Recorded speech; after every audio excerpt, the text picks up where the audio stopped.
Sir?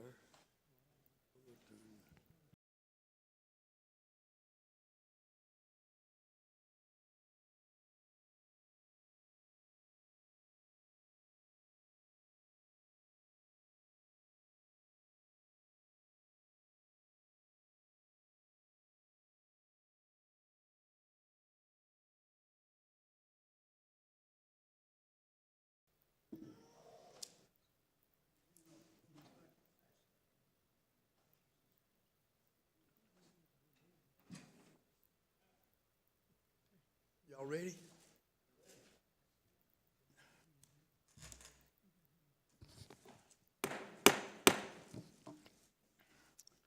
Good evening, ladies and gentlemen. It is so nice to see so many citizens here tonight.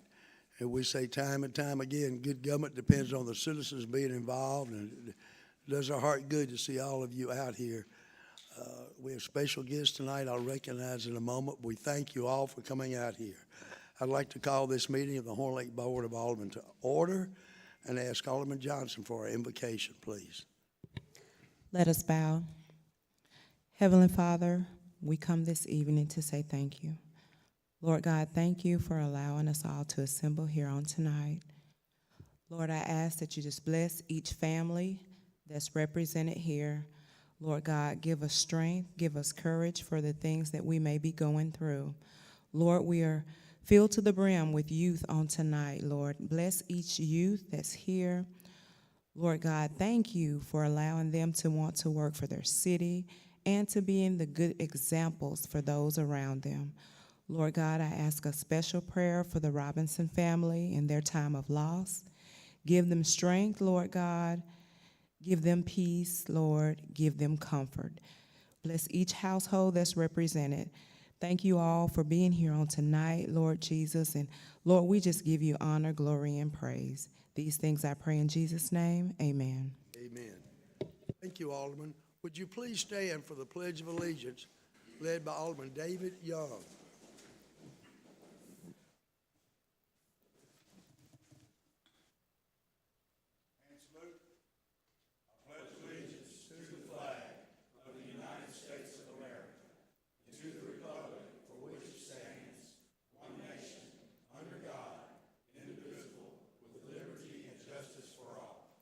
Thank you, Alderman. Yes, sir.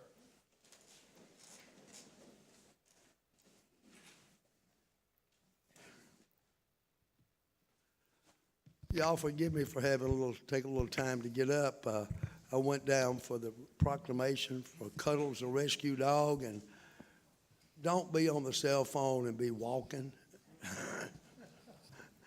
So I tripped over the curb, so excuse me. All right. Roll call, please, Miss Julie. Alderman Klein. Here. Alderman Bledsoe. Here. Alderman Geis. Alderman Johnson. Here. Alderman Dupree. Here. Alderman Young. Here. All right, we have a quorum. Before we begin, I'd like to recognize some dignitaries that are nice enough to join us tonight. We have Mrs. Riley and Mr. Wheeler from the DeSoto County Board of Education here tonight. If y'all would please stand. Thank you so much. And we have DeSoto County Superintendent of Education, Mr. Usselton.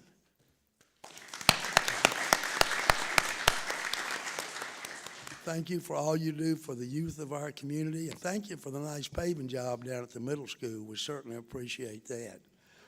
All right, the first item on the agenda is the vote on the municipal docket. Do we have a motion? Mayor, Alderman Geis. I make a motion to approve the municipal docket. We have a motion by Alderman Geis. Do we have a second? Second. Second by Alderman Dupree. Is there any discussion? Roll call, please. Alderman Klein. Aye. Alderman Bledsoe. Alderman Geis. Aye. Alderman Johnson. Aye. Alderman Dupree. Aye. Alderman Young. Aye. Motion carries 6 in favor, 1 absent.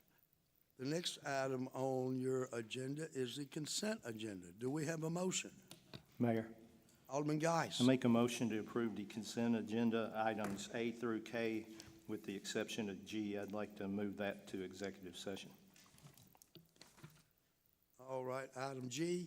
Yes, sir. We have a motion by Alderman Geis. Do we have a second? Second. Who seconded that? Alderman Bledsoe. Second by Alderman Bledsoe. Is there any discussion? Roll call, please. Alderman Young. Here, aye, that too. Alderman Dupree. Aye. Alderman Johnson. Alderman Bostic. Alderman Guys. Aye. Alderman Bledsoe. Alderman Klein. Aye. Motion carries 6 in favor, 1 absent. Next item is the claims docket. Do we have a motion? Mayor, Alderman Geis. make a motion to approve the claims docket, general fund, $405,195.23. The library fund, $1,805. The economic development fund, $3,012.63. The utility fund, $117,090.93 for a total docket of $527,103.79. We have a motion by Alderman Geis. Do we have a second? Second. Second by Alderman Young. Is there any discussion? Roll call, please, Ms. Julie. Alderman Klein. Aye. Alderman Bledsoe. Alderman Guys. Aye. Alderman Bostic. Aye. Alderman Johnson. Aye. Alderman Dupree. Aye. Alderman Young. Aye. Motion carries 7 in favor, none opposed. All right, number 4 on your agenda. Special guest and presentation, the Mayor's Youth Council, the swearing in. These young ladies and gentlemen who serve on this council are volunteers. They do not have to do this. They show their commitment and their love for Horn Lake and for the DeSoto County Schools, for Horn Lake Schools, by their commitment, by volunteering to step forward in this situation. At this time, I would like to recognize Mrs. Linville as one of the sponsors and Mrs. Fullerton as one of the sponsors. If you ladies would stand up.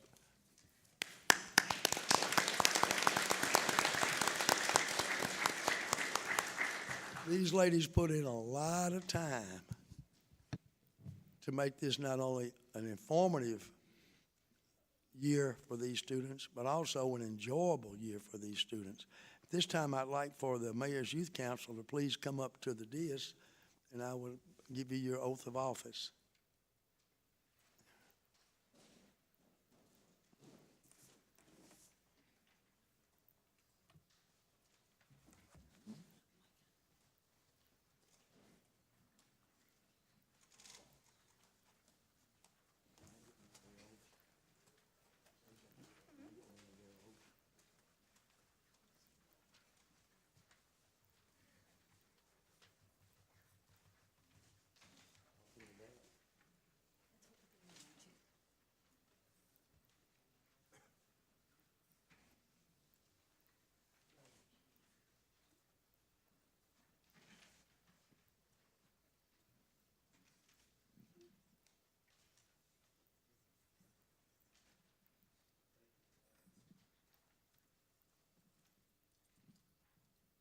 All right, if you would, please raise your right hand.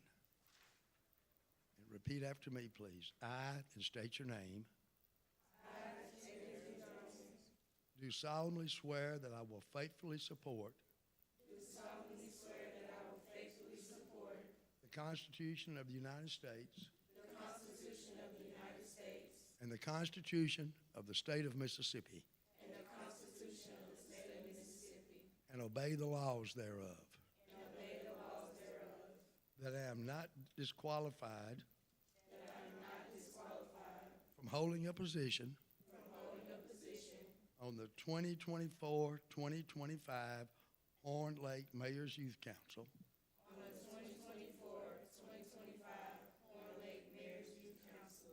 And that I will faithfully discharge the duties. Of the council. Upon which I am about to enter. So help me God. Congratulations and thank you.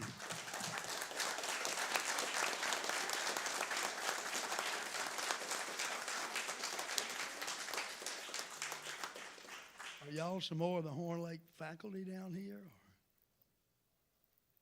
No.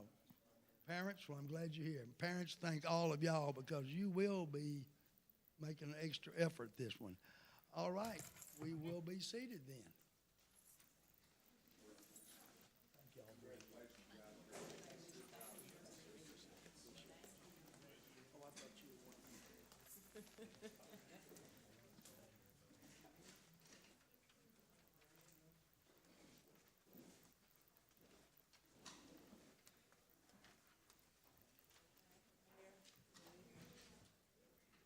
Thank y'all for coming. Thank you very much. Okay, got it.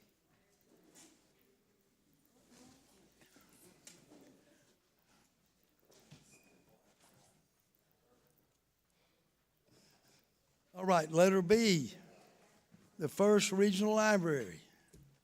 Now I got you. Mr. George, thank you for helping that rescue animal out. All right, the floor is yours, ma'am. You state your name, please, for the minutes. Director for Public Services for First Regional Library. With me, I have David Powell, who is our Assistant Director for Technology Services, and Deborah Gilbert, who is our Branch Librarian for the Horn Lake Public Library. It's so good to see each of y'all, and thank y'all for the great Thank you. job you do for the community here. Thank you. Thank you, Mayor Latimer and Alderwoman and Aldermen of Horn Lake. We appreciate your time this evening. We wanted to come and give you some updates about the library and just tell you how great your community is thriving with the library. Unfortunately, our director, Lori Barnes, could not be here tonight. She was injured in a car accident not too long ago and is Hope still nothing recovering serious. from that.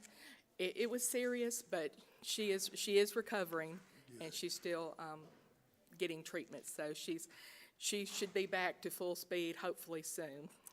But she does send her regards and gratitude for your support of the library and its mission and everything that you're doing for our Horn Lake Library.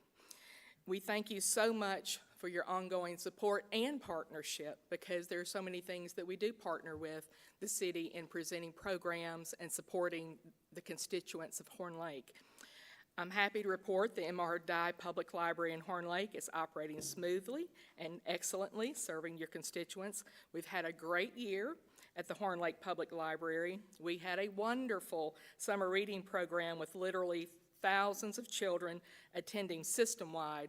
Within all of our FRL libraries, we welcomed over 62,000 patrons in the month of June and over 53,000 in the month of July, with the Horn Lake Library playing a big part in that.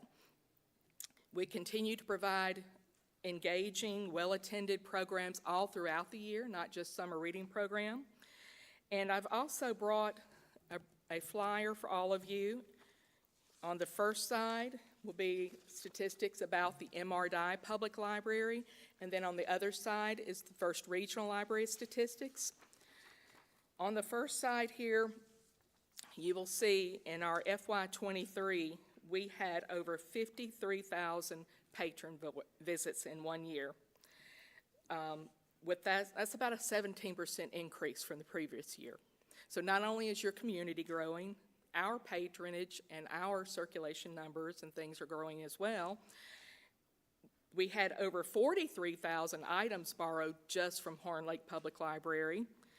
That was nearly 18% increase from the previous year. We had 259 programs attended by 8,289 people in 1 year. That was an increase of 104%.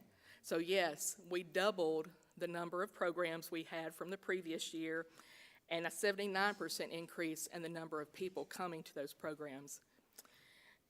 So we feel like, the community is responding well to our programs, and we're constantly looking for other things that we can do to suit the needs of our constituents here in Horn Lake. If you look on the First Regional side, to see system-wide, you'll see that we had nearly 550,000 visitors all year long in FY23, with over 867,000 items borrowed, 2,672 programs attended by 74,584 people. So we work hard to do a lot of these programs and to serve the people, but I did want to give Deborah a chance to tell you personally about some things going on at the library that have happened. Yes, ma'am. Good evening, Ms. Gilbert. Good evening, everyone. First, I would just like to say thank you so much for your support over the years. This is my 8th year with the Horn Lake Library, and I just have to brag everywhere I go about the support that this community gives us. We had an awesome, awesome summer, and I would just like to tell you some of the numbers about some of the programs that we had. Our biggest program for the summer was the Magic Mr. Nick, and we had 244 patrons attending that event alone. And our second largest event was the Horn Lake Fire Department. Thank you very much for your support. It's just wonderful to see the kids and the look on their faces when they see the fire trucks and the ambulance and the helicopter landing. We just had an awesome time. We had Move in the Park, and thanks to Horn Lake Parks and Recreation Department, we partnered with them on Movies in the Park, also with Field Day Fridays. We had an awesome teddy bear picnic alone as well with the park, in the park. And one of our aldermen helped us with the snow cone machine. So we had an awesome time, Alderman. So just thank you all for that. And like my supervisor just said, our programs are well attended. We are a busy, busy library. And just want to say thank you all very much for everything that you do. And we just hope to continue to move forward. Thank you very much. Evening, sir. I don't see when you people sleep. It's amazing. If you get real close, you can see the lines under our eyes. Yeah. I just want to commend Deborah and her staff. They really do a great job. They know how to pack that parking lot and inside that building. I know at least I tried to go to 3 programs at Horn Lake, and I only made it to 1, and that's because I could not find a parking space. So, so they do an awesome job of programming and reaching out with the community and everything else. It's my job to just tell you what you already know. Like any organization, the library does have challenges each year that we have to address with our funding. Like everyone else, I'm sure you notice prices continue to go up or stay at high rates. That's books and DVDs and cost of supplies and programming are among those things. They are not going down, unfortunately. We're also we're having a hard time retaining staff due to our wages. We start at $12 an hour, and that is the majority of our positions, and we're having a hard time getting people to stay because and I'm happy that people are getting paid better at fast food, but it's making it harder for us. And the third thing that I just want you to be aware of is our Books on Wheels, our Words on Wheels, I'm sorry, our Words on Wheels bus that would travel around and visit all the daycares and various kind of our bookmobile. It has finally given up the ghost and decided it's 30 years old, and so it was time, and it has been retired. And so we are currently searching out ways and means to replace it with a new one. And the bookmobile goes all over our 5 counties, including DeSoto County and Cumming. But we are so grateful for the support of all of you and the community of Horn Lake for our library branch, and appreciative of all your support. We'd like you to consider our request for this year of $144,458,000. If you have any questions or... I believe that's already reflected in the proposed budget. Okay. That's the proposed budget. Yes. So, Well, that's great news. Thank right. you. We'll keep our fingers crossed. Miss Julie, do you have the gentleman's name? Does anyone on the board have any questions? Alderman Young. You know, money's tight right now, so if we get y'all a buggy and a horse, can we cut that in half? We used to have pack horse librarians, but, we can't carry insurance for horses. Well, I mean, the feed's cheap, you can just let them eat in the grass out here. Hey, Mayor, thought you were meant to cut the horse and the buggy in half, and I was like, I don't think that's gonna work. Alderman Johnson is a librarian. I believe she had some remarks or questions. I just want to thank you all for what you do. You provide a service, not just books, but we all know that books takes you other places. So you do provide that service, and, you know, being able to have access to internet and different things. So thank you. If they have a book in their hands, they're learning. If they're on the computer, they're learning. So thank you so, so much for what you do. And I know sometimes, well, I know when I would go to the library, sometimes there were children who were not accompanied by adults. So you guys provide a service there, a safe space. Thank you. Thank you for taking care of our youth and what you do. Appreciate it. Anyone else? Alderman Klein. Yes, I was just, out of curiosity, you said you had 100% growth in your total programs. How do you equate that big of growth in your programs? Well, we just doubled the number. The previous year, we had 127 programs, and so this past, most recent year, we had 259. So it's Deborah and her fantastic staff. They come up with these ideas, and I've met with them a few times. I'm like, we had one day in the month of June that we had 3 programs in one day, and I asked Deborah, I said, when are y'all gonna take a lunch break? I mean, you know, and some of them were outdoor programs too. I said, you know, y'all might need to rest from the heat, but they are so passionate about what they do. And I've always said, you know, it's really easy for you to do a job that you love and that you're passionate about what you do and the people you serve. And they have that passion, and they want to serve their community. So it's, to me, it's easy for us to do, but logistically, it takes some work. Yes. Thank y'all so much. Yes, sir, thank you. Anyone else? Well, it's absolutely amazing, Ms. Gilbert, what you and your staff do down there. And thank you for supporting the Horn Lake Library so much. And I believe November the 1st, you've got a Veterans Day program Yes. down there. I encourage everyone to please come down to support not only your library, but to show your appreciation to our veterans for all they've sacrificed so we can have the freedom to meet on nights like this. Anyone else? Like I say, the figure you requested is in the proposed budget, so Thank you. thank you for coming so much. Appreciate it. Thank you all. Thank y'all. Thanks, Mr.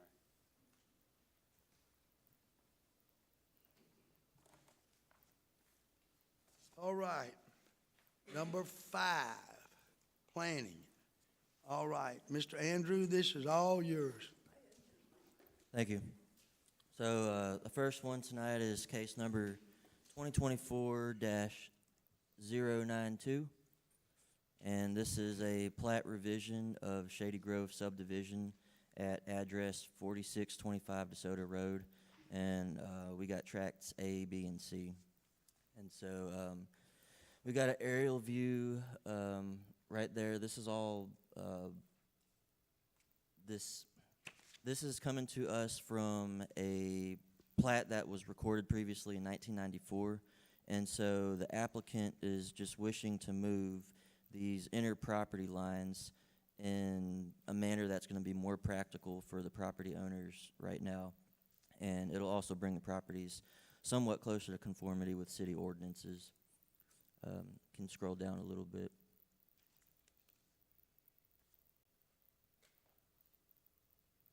And then this is showing the zoning. So this is all AR. We got the 3 lots all being AR, and then the properties next to it, to the east and the west and the south, is all zoned AR.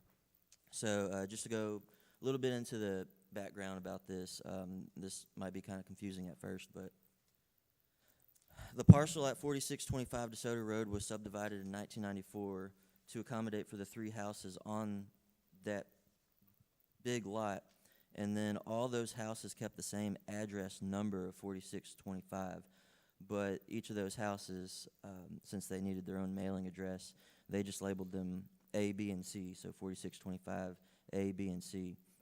And then sometime after, the property owner at A built a detached garage on 4625B, without realizing it was actually on a different property. They thought they built it on the correct property, but they built their detached garage over the property line. And then at the same time, the driveway connecting both the house and the garage at 4625A was built on 4625B. So all of that also connected to the property at 4625C. Now, the previous plat did list 4625C on the pole portion of the lot to be an ingress-egress easement. But I guess at that time, everybody seemed happy with this overall design. And so I guess to make it short, they're proposing to just shorten some of these property lines, bring the garage onto one singular property, and then give the person in the middle the option of an ingress-egress easement on either C or A. And you can scroll down to the, right there, the current plat. It's kind of blurry. That's actually what is on file right now. Please note that the engineers oriented the previous plat and the current plat different ways, so just pay attention to the north arrow there. And then you can scroll down. And then there's the current proposal. So in everybody's packet, you got the full version of the PDF, so you can zoom in and look at exactly where the property lines have shifted. If anyone has any questions on which property lines moved where, we can definitely jump to the end if anyone wants to zoom in on that. Go ahead. So scroll down just a little bit. All right, so I'm not going to get into the entire staff review. Basically, everything in green, it passes our ordinance. We had to look at all the easement requirements. The proposed easement requirements are in conformity. The street requirements, it's in conformity with that. You can scroll down a little bit more. More street requirements. It passes all of those. You can scroll down some more. The only one that it does not pass right now is this particular section right here. It's not going to work for this plat that is presented tonight. So basically, the cul-de-sac streets may be provided if proper access is given to all lots from a dedicated street or court. All cul-de-sac streets shall terminate in a dedicated right-of-way space having a minimum radius of 50 feet or other satisfactory arrangement for turning of vehicles, and a cul-de-sac street shall not exceed 500 feet in length. And so as it's presented tonight, there's just nothing you can do about this particular plat unless the city acquires this land and turns it into a right-of-way and builds a cul-de-sac. However, even then, at the same time, I'll read a little bit of the stuff in the red. The plat does not show any cul-de-sac. However, cul-de-sacs exist for these exact kinds of subdivisions that contain a singular roadway that terminates at one point. Since this road is a private driveway and not a public road, a cul-de-sac will not be required. However, it is highly recommended in the future that the existing ingress-egress easement be acquired by the city in order to become a public right-of-way with a cul-de-sac for vehicles to efficiently turn around in, even though the road would be over 900 feet long. We're okay with the way it's presented and not having it have to conform to this. You can scroll down a little bit. And then as for some of these other requirements, the only other thing that there was technically an issue with was the number 5, the length of the pole portion of the lot shall not exceed 250 feet and may require special conditions relating to fire safety, including special fire turnaround areas, sprinklers, or other requirements set by the fire marshal. So the proposed plat does not meet this requirement. The reduced pole portion is at least 335.18 feet long. However, please note that this cannot be fixed unless the city acquires the pole portion as a city right-of-way. And this is the only way to make these lots conform to these subdivision regulations. So then again, the planning department's recommended waiving that particular part of that.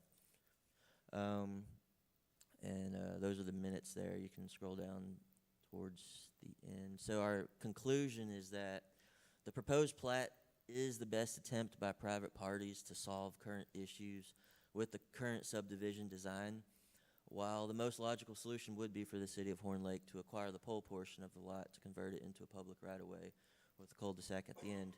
This proposed plat is a positive step in the right direction. And all the parties are here, or we have one applicant here to represent all the parties of these lots, and I've talked to them.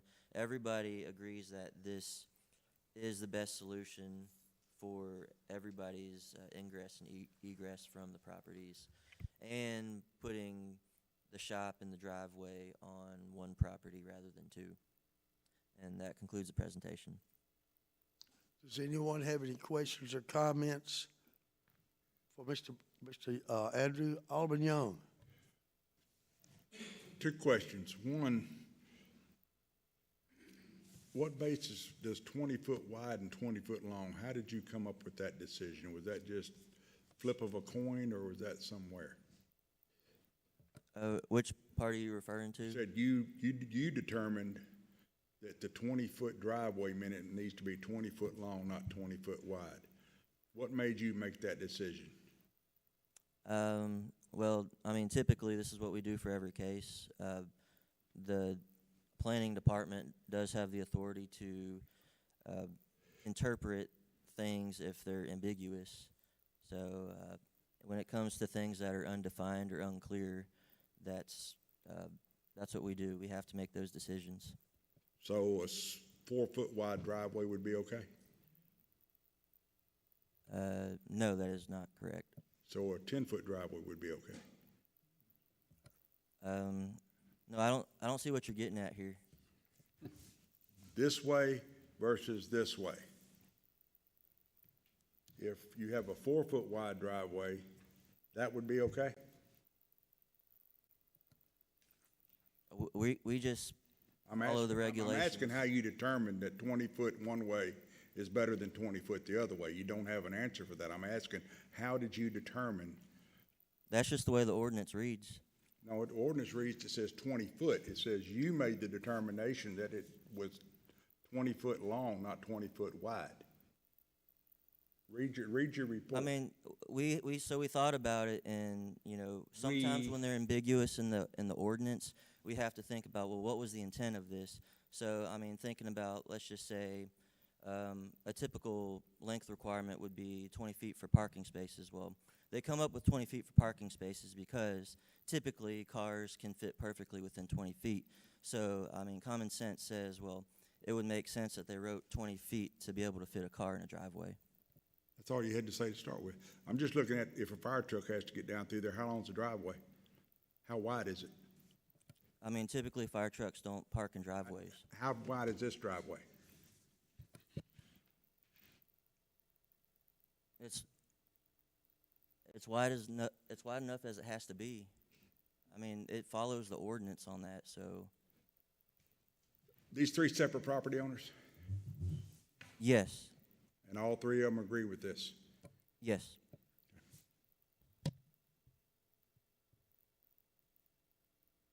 Alderman Dupree. I would beg to differ to you. If the fire truck has to park in a driveway, the house may be on fire. That's what. Well, that's if why a the house is on question- fire, they Wait a minute, typically wait a wouldn't go up next to it. That's why the question was asked. So on the first ordinance that was, can you scroll back up to where you had the first one in red?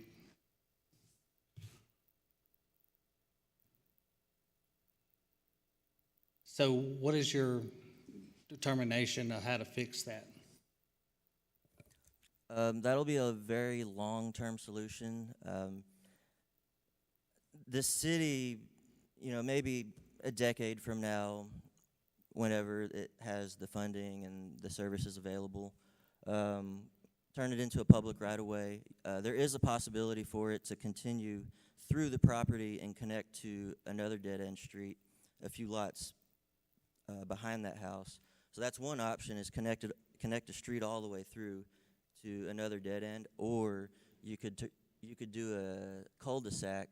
That way you can get cars and fire apparatus to be able to turn around safely, instead of it being a long ingress egress that's controlled by private landowners. All right, and on the second ordinance, this is out of ordinance. What is your recommendation to fix that? I'm sorry, for which one? There, right there, where it says the plat does not meet the requirements to reduce the pole position. I can't read that. Is at least 355.18 feet. So this property's been in this overall design for decades, and as far as we know, we've never had any issues from these properties on ingress, egress. So we feel that it's okay to pass it as it is now. We haven't had issues from these properties for decades, so Okay. all we're literally doing is not changing the properties themselves. We're just moving the property lines to get it into conformity. Okay, I understand. Thank you. Anybody? Alderman Geis. I'm trying to make sure I have the right location. Is this, if you're going down DeSoto Road headed toward 301, obviously it's on the left, and it's a long driveway. There's like a pole thing over the entrance. Is that the correct property? No. The next driveway? But there's, I think I've been up in there years ago when we were getting the 911 addresses correct. And you just go down the driveway and there's various houses along that long driveway, and it's been there forever. So, all you're asking is just to adjust those lines within that same piece of property to make them correct. Okay. Thank you. Alderman Johnson. Mr. Andrew, do you know if these are all relatives? Because I find this very nice. You could be in here for another reason, that you all are working together to get this taken care of. I think it's pretty awesome. I think you may want to ask the property owners to determine if they're relatives or friends or close in some way. Is that all right with there? Because this is not a public hearing. Does everybody want to hear from her? Yes, sir. If you step forward and give your name and address for our minutes, we'd appreciate it. Good evening. My name is Gary McFree. I own property B. Yes, we are all related. When we bought it in '94, my sister-in-law, we thought was 4.1 acres, and we thought would go past where the driveway cuts up to her house. My wife and I live in the middle, and our in-laws lived in the back. My in-laws died. My mother-in-law passed away Christmas Eve, '91. My father-in-law died February of '22. We sold the back property to my niece. And looking at it on the computer, we saw the property lines were not where we thought they were. And my brother-in-law built a 2,000 square foot shop on my property. And this is just a matter of me giving, my wife and I giving them the land to put their shop in their driveway on their land. That's what this is. And yes, we are all family and we are all in agreement. Mayor, Alderman Young. how wide is that driveway? You've been there forever. The paved part is probably 10 feet. 10 feet. Chief, you okay with that? Yeah, it's a private driveway. There's a bunch of them all over the city that's got some long driveways. Okay. It can be a little hard sometimes to get back out, but we usually get in okay. It just may take a little while to back it back out. But that's what they're training to do. We're good. That's fine. You okay with all this Yes, sir. Works for me. I just have a question about the, let's just call it the common road that connects all three lots. Yes, sir. Goes from the start. You know, Lot C might be sold. Are you getting a family argument and you can block that road if it's a private road? It was made a ingress egress, so it should not be able to block it. Good. I just wanted to, because I have a friend that's going through the same problem at this time. And which is why we're trying to fix it now, because let's say our in-laws died unexpectedly, and to get all these lines straight, so if something does ever happen to us, our kids don't have to go through this process. All right, so good. Anybody else have any questions? Alderman Dupree. It's good to see you. I hadn't seen you in a while. Hey, Robbie. But I'm glad you're coming forth to do the right thing instead of just having it. There's so many people that do things wrong without coming to the city, and we appreciate you taking the time to do this. Thank you. Anyone else?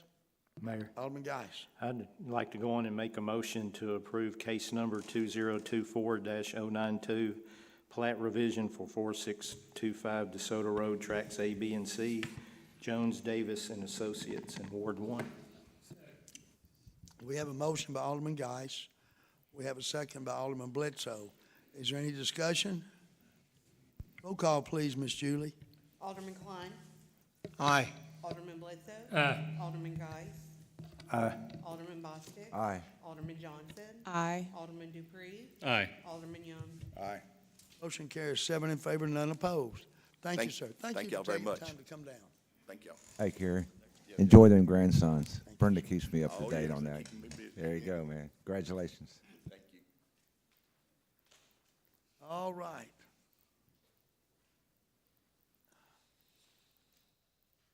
Mr. Billy. You know, sit back, let's put letter B in the back, can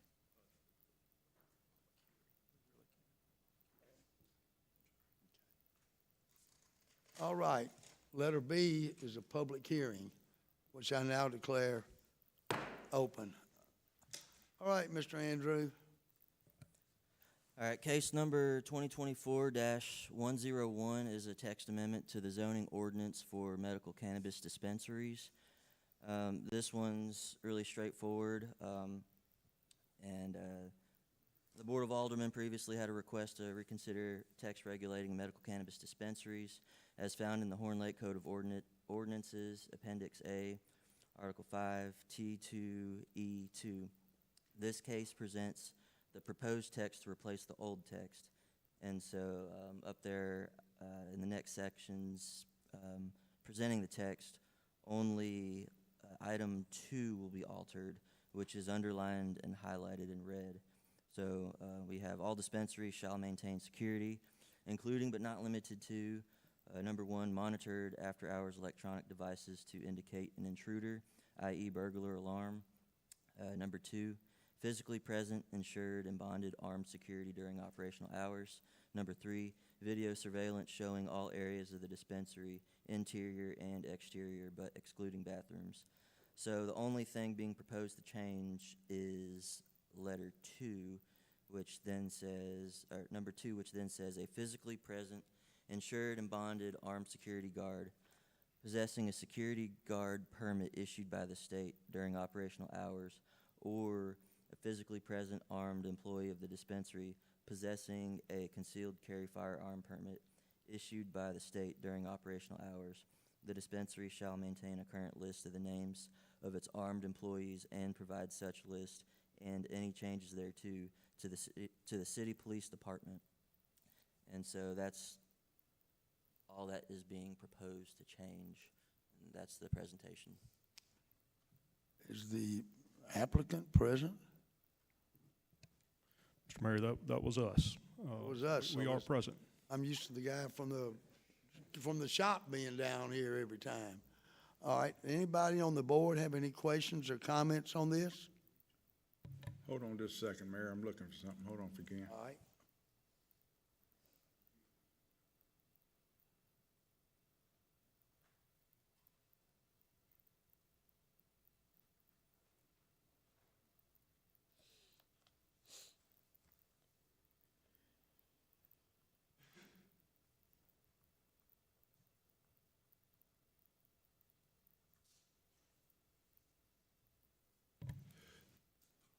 Am I reading this right where it's saying security guard? Is that what I'm reading, Mr. Billy? Say that again. Am I reading where it says this was going to require an armed security guard? Then it says or a physically present armed employee. Okay. And either or is what I'm reading, correct? That there's no prohibition against having both. You just Right, gotta have- either or. Right, okay, thank you. Anyone else? Is there any member of those present to speak yea or nay on this? Mr. Grant? Ms. Julie, you have Mr. Grant's information. Yeah, I think I would support those proposed changes because it still provides the security, but it also takes off an undue burden on the business owner of providing for that security guard, making, giving the business an opportunity to thrive. Even though I might not personally support medical marijuana, there's a need for it, there's people that need it, and we need thriving businesses to provide that need. That's just my opinion. Anyone have any questions or comments for Mr. Grant? All right. Thank you, Mr. Grant. Is there anyone else wishes to come forward? Anybody on the board have any further comments, questions? That being the case, this public hearing is now closed. We have a motion. Mayor, Alderman Young. I make the motion as read that we change the ordinance for the cannabis dispensaries to have a physically present, insured, and bonded armed security guard, processing security guard permit issued by the state during operational hours, or physically present armed employee of the dispensary processing concealed carry firearm permit issued by the state during its operational hours. The dispensary shall maintain a current list of the names of its armed employees and provide such list or any changes thereof to the city police department at its earliest convenience. We have a motion by Alderman Young. Do we have a second? Second. Second by Alderman Geis. Is there any discussion? Roll call, please. Alderman Young. Aye. Alderman Dupree. Nay. Alderman Johnson. Aye. Alderman Bostic. Nay. Alderman Guys. Aye. Alderman Bledsoe. Alderman Klein. Aye. Motion carries 5 in favor, 2 opposed. All right. Letter C, conditional use for electronic changeable message sign. This is also a public hearing, which I now declare open. Mr. Andrew, it's yours. Thank you. Now we have case number 2024-102, and this is a conditional use for an electronic changeable message sign at 2496 Goodman Road West, Horn Lake, Mississippi. And the applicant at this location here, just scroll down a little bit to the aerial view. This is the property. The applicant operates seasonal businesses at this location, including but not limited to summer and winter fireworks sales and a haunted house attraction. You can scroll down, you can see the zoning. And so this particular property is zone C3, and then around it you have C3 and C4, which are commercial zones. And then if you scroll down a little bit, this is a screenshot of the site plan showing where this monument sign is going to be placed. So it'll be placed dead center of this property, about 10 feet from the right-of-way line. And if you want to look at a detail of this site plan, I also attached that to the end of this report. And if you want to zoom into it, you can look at it. Next page, please. Thank you. So the overall sign design, just a little note here, we did get an actual rendering of what the applicant's sign will look like today. When we were putting the reports together, we also had it expressed to us that the applicant wishes to make their sign design just the exact same as what Century Car Wash had done, which is why you're seeing these Century Car Wash pictures up here. So the applicant wishes to construct a sign just like the one for Century Car Wash at 1690 Goodman Road West, which was approved through a conditional use case. And below are some of the pictures for that sign. So you have one looking east, one at an angle there looking east, then you have one looking west, and then at a slight angle, just to show the thickness of that sign. And so the applicant has expressed to us that he wishes for the sign at 2496 Goodman Road West to be, the actual sign face area to be 6 feet tall by 6 feet wide on a base that is 2 feet tall. And the overall sign will be constructed of metal and sit on a concrete base. And so for the planning staff review, just a quick note, the planning commission, they had their own items to review. And so the planning commission had to look over items A through F, which were, will this substantially increase traffic hazards or congestion? Will this substantially increase fire hazards? Will this adversely affect the character of the neighborhood? Will this adversely affect the general welfare of the city? Will this overtax public utilities or community facilities? And will this be in conflict with the comprehensive plan? And so the Planning Commission recommended approval on this based on those items. And then if you go down just a little bit to letter A there, these are the items that the Board of Aldermen has to look at. And they're slightly different items. Letter A is, will this negatively affect anything regarding off-street parking and loading areas? The applicant response was, for this conditional use request, there will not be off-street parking and loading areas. The property has an existing parking area. Letter B is refuse and service areas. The applicant response was, the refuse and service area is located at the very rear of this property, removed from vehicle traffic. Letter C is utilities with reference to locations, availability, and compatibility. And the applicant response was, the utilities are up to code and passed inspection by the Horn Lake inspector. The utilities were installed 3 years ago. Utilities are located at the eastern side of the property. Letter D says screening and buffering with reference to type, dimensions, and character. The applicant response was, this property requesting a conditional use permit is located in a business district corridor and has C4 zoning and uses by legal right. The property is facing Goodman Road and has been in operation for 3 years. The character of the property brings value to the adjacent businesses. And letter E is required yards and other open space. So the applicant response was, by this property being a vacant lot, there is no required open space. The property owner has, since acquiring the property, kept the property aesthetically pleasing by adding parking posts, better lighting on the adjacent parking pad, and better curb cut maintenance on the Goodman Road front gate. Letter F says, general compatibility with adjacent properties and other property in the zone district. The applicant response was, in very recent alderman meetings, several of the aldermen have voiced concerns that they would like to see all of the businesses in Horn Lake have signage. Approval of this conditional use request is adhering to the alderman's request. And then G is any other provisions deemed applicable by the governing authority. And then you have the Planning Commission minutes, and then at the end you have planning staff conclusion.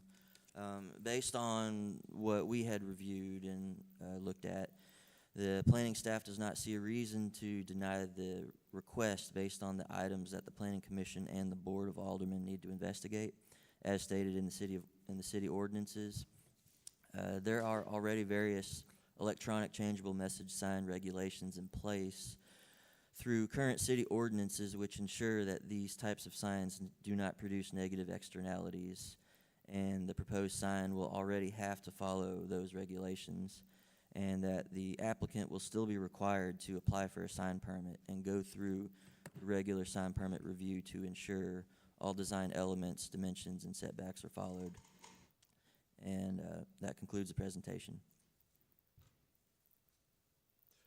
Thank you, sir.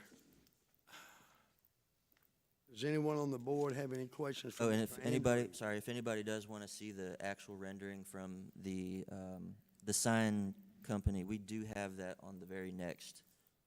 Say that again, please, sir. Well, I didn't catch what you said.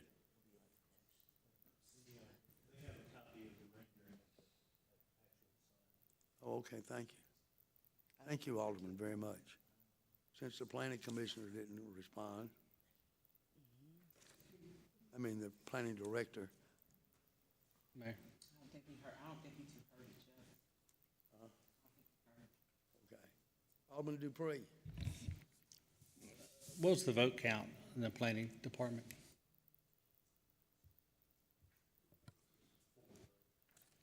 Hold on, I'm looking at the staff report minutes. Okay, I just got my answer, 43. Yep. Yeah, when we said that we wanted to have more signs for businesses, does this lot have a business on it? There is a business that operates on that lot. What is that business? As stated in the beginning, including but not limited to summer and winter fireworks sales and a haunted house attraction. Okay, so it's not a permanent business there. It's not an everyday business. That's what the Board of Aldermen were speaking about, having signs to actually promote a business. This is just what was in the applicant response. I understand. So with no business actually being there, why do you need a sign? Because he operates seasonal businesses there. So you're actually gonna, I don't know, just asking here. So you're actually gonna buy a sign, maintain the electricity to it all the time, what have you, for a seasonal business? It just seems like a big expense for a seasonal business. From what we understand, this is what was presented to us, and this is what the applicant wishes for his property. Okay, thank you. Is anyone, Alderman Guys? Does the applicant own that property, or does he lease that property? Because DeSoto County GIS ownership data isn't always up to date, we can just go based off of what it says, and I believe it has a different property owner, but that is not to say that ownership has changed. Yes, sir. Just my opinion, I support seasonal businesses, and this particular seasonal business I always have. But like Alderman Dupree mentioned, when we talked about signage, it was on actual brick and mortar businesses. To me, it's not just this business, but all our fireworks stands, the seasonal businesses, the Halloween costume places. Pretty soon we would have digital reader signs on every gravel lot that someone rents or even owns for businesses that aren't there 90% of the year. To me, a more logical solution would be, I know this applicant had a vehicle down there that was a digital reader sign, and you know, it's a violation of our current ordinance, but I would think that we could change or modify our sign ordinance like we got a committee that's looking at, and allow these seasonal businesses a little latitude on renting something like that, having some extra signage that we don't allow our permanent businesses to have, so they can actually promote their business during the period of time that they're open for Christmas, Halloween, fireworks season or whatever. So we don't have all these digital signs on blank lots the majority of the time. So that would be, I wouldn't support permanent signs on any of these properties, but I would support the ability for those business owners to actually properly advertise their business. So we could simply change our ordinance that outlaws, and under the sign ordinance, it says no vehicles with permanent or temporary signage on them, and we could change it where they could actually do that, or other reasonable signs during the period of time that they're in operation. That's just my opinion on it. Anyone else? Ladies first. Mr. Andrew, do you know the other purposes that the sign may have for them? Even though there are seasonal businesses on this property, there may be other purposes. So, Mayor, as soon as we can, I would like to hear from the applicant to see what his plans are with this. I believe it would be best to refer to the applicant. Good question. Alderman Young. Mr. Andrew, I noticed on the presentation that you did there, you had a picture of Car Wash USA sign. Can you give me the difference in Car Wash USA sign and what he's requesting? It appears to be of the same general design. It is the same sign, but the difference is that the sign at Car Wash USA, like Mr. Geis has pointed out, is on a permanent building. This is a CU. So we're approving a CU for a CU. Common sense. Second thing. I'm not sure I follow what you mean by I that. don't doubt that. Would you Who like to is the explain it? property owner? Do we know? Do we know, or are you the property owner, sir? No, he rents that property. Daniel, can you fire me up, please? Can you fire it up, please?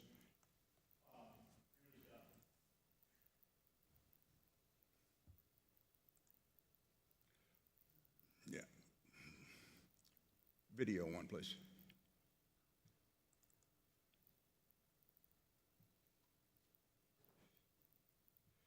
This is what was on the property on the last 4th of July that's completely illegal.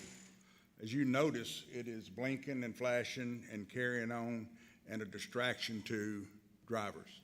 That's the reason we don't allow these types of signs. Can you go to video 2, please? This is the same sign with additional. Now, keep in mind, it is the same sign, but he was told to remove it the day before this. It's still there. Would you go to the picture, please, the first picture? Right there, ice machine. Mr. Andrew, do we have permits on that yet? Electric permits, water permits, tap into our sewer permits. Do we have all that in place? I would have to go check and see all the exact The answer you permits. told me is no. Next picture, please.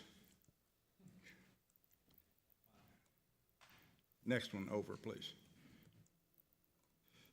Those flags, every Friday afternoon from about 5 o'clock until Sunday sometime, 2 or 3 o'clock, including this past weekend, are up. They're in violation of our code.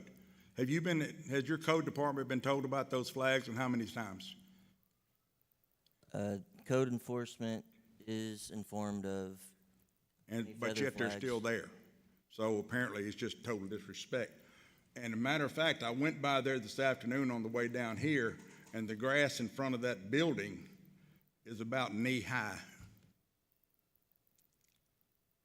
Did we not just put in a sewer tap on that property at your approval for a motor home or mobile home or something to be placed on that lot? That's a CU. I believe the city did do a sewer tap to help with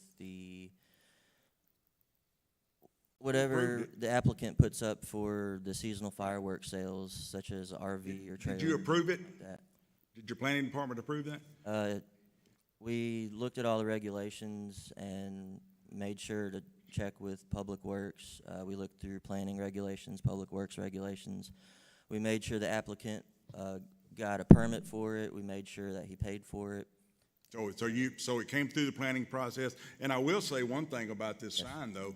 At least the applicant is coming before us, unless like the ice machine just puts it up on a weekend when nobody knows it's going and refuses to follow the law. Actually, with all this evidence and problems that we've had, I'm almost to the thing to where I want to make a motion to revoke his CU for using that property. Because apparently he's not going to follow the law.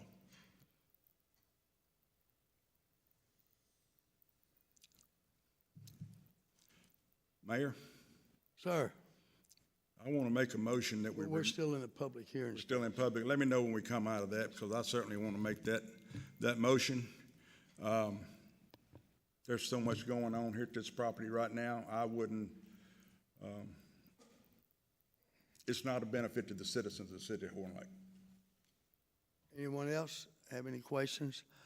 I have one, Mr. Andrew, and just a very simple one. Where they're proposing the location of this sign, there's no problem with MDOT over this, is it? Have we checked with MDOT? That's a state No, highway. sir, for all the signs all the sign proposals we get, because they're all 10 feet away from the right-of-way line anyway, we don't contact MDOT, but we're just following the same procedures we've done for every sign permit that we get. That's all I want to know. We're still following the same procedures and Yes, sir, no problem with MDOT. yes, sir. If we have to contact MDOT and go through the application process with them, we will. But as far as I know, we've never required that for anybody since I've been here. Thank you, sir. And then I was noticing the sign, the proposed sign, Horn Lake Market. I'm a little confused. I'm like Alderman Johnson, because you got summer fireworks, winter fireworks, and what was the other one? Firewood? Haunted house, which are always fun. But what will be on that sign the rest of the year? Or would the applicant be coming forward trying to put other businesses on there the rest of the year? So this is just based on the rendering we got. This top part is going to be the permanent part, and then that middle part is going to be the part that has the changeable messages on it. So just like with any business, if they want to change their sign, they have to come in and apply for a sign permit to change the sign face. So this is what we have on record now. If this gets approved, if the board approves this as presented, then it will say Horn Lake Market in that style until the applicant comes for another permit application. Well, I'm not opposed to anybody trying to make a living, because I was in business for myself, and I applaud. This country was built by entrepreneurs. But on the rest of the year, that changeable message part, what if I wanted to advertise a particular business? Would I go to Mr. Prentice and say, I'll pay you so much for 2 weeks advertising here? Is he intending on renting out the rest of that sign for other income? Or is it, or that's best reserved to ask him then? Well, the only thing I'll say is I will have to research that, because sign laws are actually really complicated. And so what you're describing there may be classified as a billboard, because billboards are often off-premises signs, which the definition of a billboard is any sign that advertises for something on a lot that the sign itself is not on. So, and you get into a lot of other complexities, whether it's a billboard sign versus electronic changeable message sign versus just a regular permanent sign. Thank you, sir. Mr. Campbell. Mr. Mayor, off-premises signs is a prohibited sign. It's number 23 in our prohibited sign list. Thank you, sir. I didn't hear what he said. The mayor was asking about being able to advertise other businesses that aren't on that lot. That would be called an off-premises sign. That is prohibited under our zoning ordinance. Thank you, Mr. Campbell. Thank you, Mr. Andrew. Does anyone else have any questions for Mr. Andrew or comments? Mr. Mitchell, would you like to come forward, sir? And maybe answer some of these questions that the board has? Good evening, Mr. Mitchell.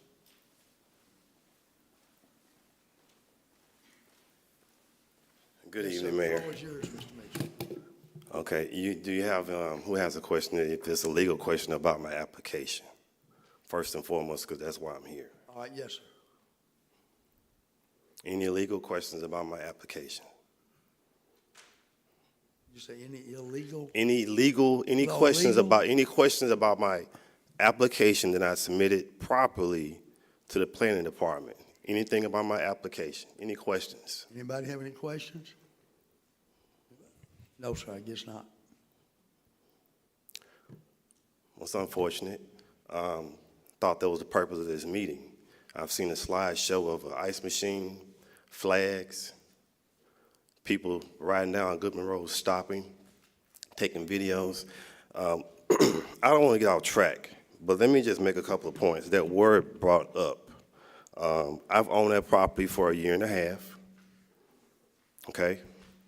I'm not a leaser. I don't have anybody that you can call.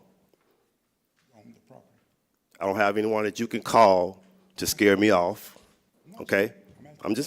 No, excuse me. You had to say what you had to say, but, okay? Won't be ran off, as you said before. Mr. Young, yes, sir. Won't be ran off, sir. Another thing, the property, unfortunately, again, I'll just say Mr. Young, because he did the most talking, is ill-informed. That's a C4 property, C4. It's been that way for years, way before I bought it. I'm the property owner, and I know that much, but I have an alderman telling me otherwise, or ill-informing the board, ill-informing you all of what this property is zoned. Not doing his research, just taking pictures. That's it. Not doing his research. Another thing, sewer tap. He called it illegal. I properly applied with an application that's presented over in this office by the planning department, paid my fees, did what I was supposed to do, although this gentleman keeps saying I'm not doing the right thing. I applied, paid my fees, waited my time. They installed the sewer tap on a C4 property, okay? I don't get where this misinformation is coming from. The ice machine. Although, again, my first question was, are we here about the sign? Nobody asked a question about the application at hand. Not one of y'all asked a question about the application at hand, okay? But we're here. The ice machine. Permits. Yes, I went and applied for permits. Electrical, water, sewer. I paid all my fees, sir. Legal. Although you saying I'm illegal. You have saying some very wrong information, informing all of your aldermen on this board of everything is wrong. Everything.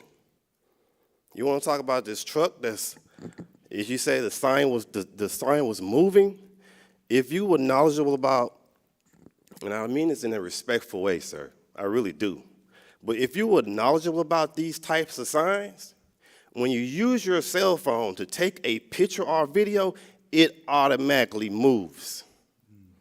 You don't know that because you're not informed. So since you're misinformed, you're misinforming the rest of these people. And the public, mind you, the public, which you serve. You're misinforming the public, which you serve, and you want to be the mayor. Pray not. Pray not. Pray not. Mayor, the last time I was up here, I voiced my concerns about 2 of these aldermen, and I asked you guys, be fair. Be fair. That's all I asked. Be fair. My business is not limited to one business at this lot. It's not.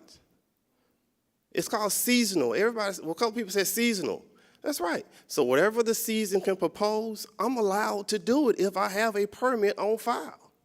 And every business I've done on that lot has a permit on file, Mayor. If it wasn't me, what are you asking for, board? Because if it wasn't me, would the next person be getting this type of treatment? If it wasn't me. So what's the elephant in the room, gentlemen and ladies? I'm sorry. Because the question, I'm sorry, sir. Yeah, let's keep it to the facts. Well, it is the facts. Mayor, I asked, was you calling me up here about the sign? Nobody said a word, Mayor. No one. You asked about the legality of the sign. I asked, was you You caught? said, does anyone have a question, a legal question? Okay. There were questions. Alderman Johnson had a good question, which I supported. Okay. All right, when it's She- not and in she did, use- Mayor. She did. excuse And me. I can answer that question. I didn't interrupt you, Mr. Prentice.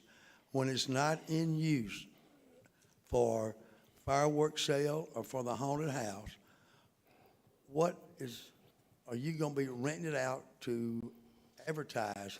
In other words, a small billboard. No, sir, that's not allowed. I would not do that. That's against, as the attorney said, that's against the sir. ordinance.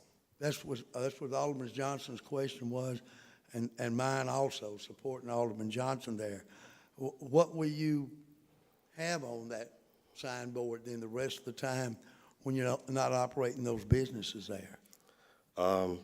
Yeah, Mayor, I haven't had the opportunity to introduce new businesses that would be allowed on that property because I don't have the proper signage for it. That's the reason why I'm here. I want to sell flower pots. I want to sell landscaping items. There are a lot of things that will contribute to citizens of Horn Lake if they had the opportunity to shop here in Horn Lake. But they go to these other municipalities right down the road and shop there and then come back home here. But if I had the opportunity to advertise and let the citizens know what's available here, I could do that. Well, thank you for informing the board that you do have intentions, which I've been in several businesses too. In other words, you work hard. Thank you for informing the board that your long-range intentions are to have other businesses there. That are owned by me. I'm sorry, that are owned by myself, Okay. Mayor, not, Like you said, like a landscape. yes, sir. Okay. Yes, sir. Does anyone else have any questions or comments? Alderman Johnson. Mr. Prentice, so the sign will say Horn Lake Market, is that correct? Yes, ma'am. Okay. So can you run the time, the date, the temperature, things of that nature I sure until you can. get ready to use it seasonally? Would Yeah. that be amicable? Yes, ma'am, and I'm glad you brought us a very good question. Not only would the sign have the capability of saying the time and date, but if there are some emergency messages that Horn Lake needs to get out urgently to its citizens, fire, police, anything in that nature, this sign has the ability to tap in to whatever Horn Lake needs me to help them get a message out. It's not just benefiting my business. It's for the citizens. If there's a message going on, a message that needs to be given, it's available to Horn Lake also. It has that type of technology. So yes, it's gonna have that ability and date time in any kind of emergency. Not just local messages, but sometimes there's a national message that needs to go out and be seen. Yes, sir. Anyone else? Alderman Geis. Like I mentioned before, my issue isn't signage there. It's the fact that we would have a permanent sign there for a lot that is not going to always have a business on it. And we have, you said, is it just you? And I believe I said when I was talking that I thought approving yours would result in all the other people coming in wanting them there as well. And I think, how many fireworks stands do we have? 3? I know we got one over by Walmart. You got one down by where Hardee's used to be. You got yours and all that. So, you asked that question, and my question is the concern about the proliferation of those on all those empty lots. If you also recall, when you were down in front of Walmart, you came back to us and requested permission to do some Christmas stuff, if I recall right. And the previous board approved that. I haven't seen you do it yet, but I hope you do. So at least on my part, my objection isn't to you having a business there, a seasonal business. My objection is to a permanent sign there. I think you should have lawfully been able to have that truck there to advertise your businesses, because you do need to advertise. You have your stuff come in there, and then you're very limited on how you can advertise, and you got that limited time frame to make your money. So, you know, I just have an issue with the permanent sign, not you being able to advertise, so. Thank you, Mr. Geis. If I could respond to Yes, sir. Mr. Geis. Yes, sir. Does anyone know of the ordinance prohibiting mobile advertising? It's under signs that says no vehicles can be on a lot with permanent or temporary signage on them. And I'm sure the way that ordinance was written back in the day, it was probably so some small brick and mortar business can't have some raggedy truck in front of it, you know, advertising, I'm sure. But in my interpretation of the ordinance, it's not allowed, and I want you to be able to do that. You know, we discussed it, I don't believe you were at this meeting, but back probably a month ago now, we had someone come up to us and talk about how smaller businesses are at disadvantage. Our sign ordinances make it very difficult for you to advertise, especially temporary sales, things like that. So we were already addressing that. So even though it's illegal, I think you should be able to, because you're different than a brick and mortar business that can currently have that sign. So you need an advantage to your favor to be able to advertise and make a profit, if you understand what I'm saying. I do. Let me ask you this one more question. I don't want to harp on this same thing, but I think you referred to the attorney. Are you saying that's your interpretation of what that ordinance says? When code was under the police department, I was over code, so I had a lot of dealings with that, particularly businesses, you know, making them pave their lots, too much signage in the windows and all those things. So I recalled that at the time we had to go down and tell people they couldn't have vehicles advertising stuff on the lot. Okay. So, And one last point to that, Mr. Geis. It's unfortunate that I get singled out. You know, let's just put the elephant in the room. I have aldermen taking pictures of my businesses frequently, you know, of trailers and all these things, and my competition has the same thing on his lot, but he's not up here before you guys. Right across the street from City Hall is a furniture rental place. I won't say the name, but, you know, it has business trucks and vans right on his lot, close to Goodman Road, parked every day with their business advertised on the vehicles. Every day.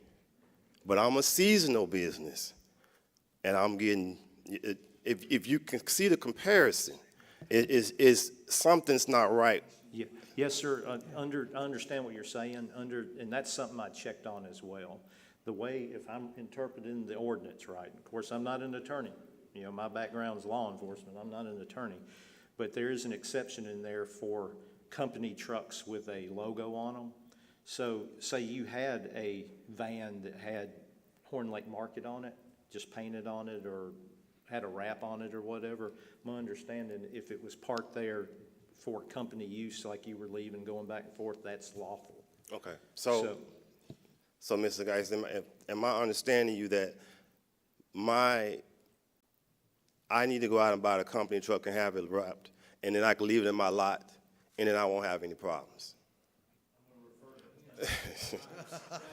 Mr. Geis. Of course, I don't want. You got to see what's going on, Mr. Geis. You have received bad information from the city before, when you first started your business. Isn't that correct? We receive bad information now, Mr. Geis.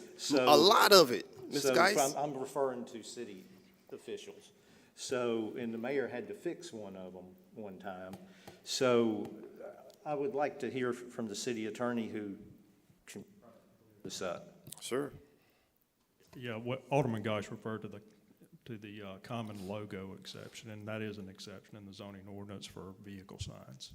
Okay, so we have a clear understanding that I can get a vehicle wrapped and park it on my lot, and that's it. I don't need to get a permit, come back in front of the board, put in a special use, conditional permit, or anything. Is that the understanding, Mr. Campbell? So long as it meets the requirements of the ordinance. Okay. Mayor. Mayor. Alderman Young. Mr. Billy, does that also ordinance include transient businesses? Because that's what you have as a transient business, right? You have to get a permit for a transient business? I do not, sir. You misinformed again. Well, that's what I'm asking you, sir. Well, the answer is no. Okay, that's what I need to know. Andrew, what permit does he have to have for his business to operate those on the CU? We do the tent permits for the fireworks sales. A tent permit? Yes, sir, they're different than the transit vendor license. Okay, all right. So, Mr. Billy, whenever he does this,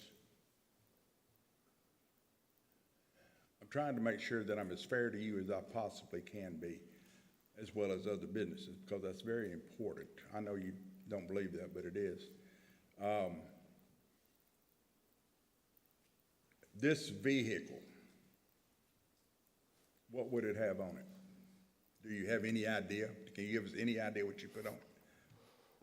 Because, I mean, you got Lowe's, and you got all these other trucks and vehicles on their yard. I'm just saying, I mean, would it be something like that? Would it be fireworks are sold here these 2 times, or the Halloween's coming in 2 weeks, or what would it say? I don't think I have to even, respectfully, Mr. Young, I don't think it matters because Mr. Campbell just told you I don't need a permit for it, sir. Well, no, I'm asking because So I mean, are you you- put are you- something on there like Go-Go Girls or something. Well, we sir, have a problem. if you're asking me if I need permission from you before I no, I'm do not it, because saying that's that, the way sir. you're coming off, This Mr. is Young. getting to be, whoa, gentlemen, I'm whoa. not doing that. I'm trying to talk. Whoa, please, gentlemen. We are trying to have a factual discussion, and y'all are getting really personal about this, both of you gentlemen, and you're both better than this. So let's keep the questions pertinent and respectful, and the answers pertinent and respectful, please. Absolutely, I agree with that 1,000%. I'm just trying to get a grip on what it is that you're wishing to do down there. There is a difference in permanent businesses and tent businesses or transient businesses. If it was a permanent business, you heard Mr. Geis, and I'd be in complete agreement with him. We wouldn't have a problem with this.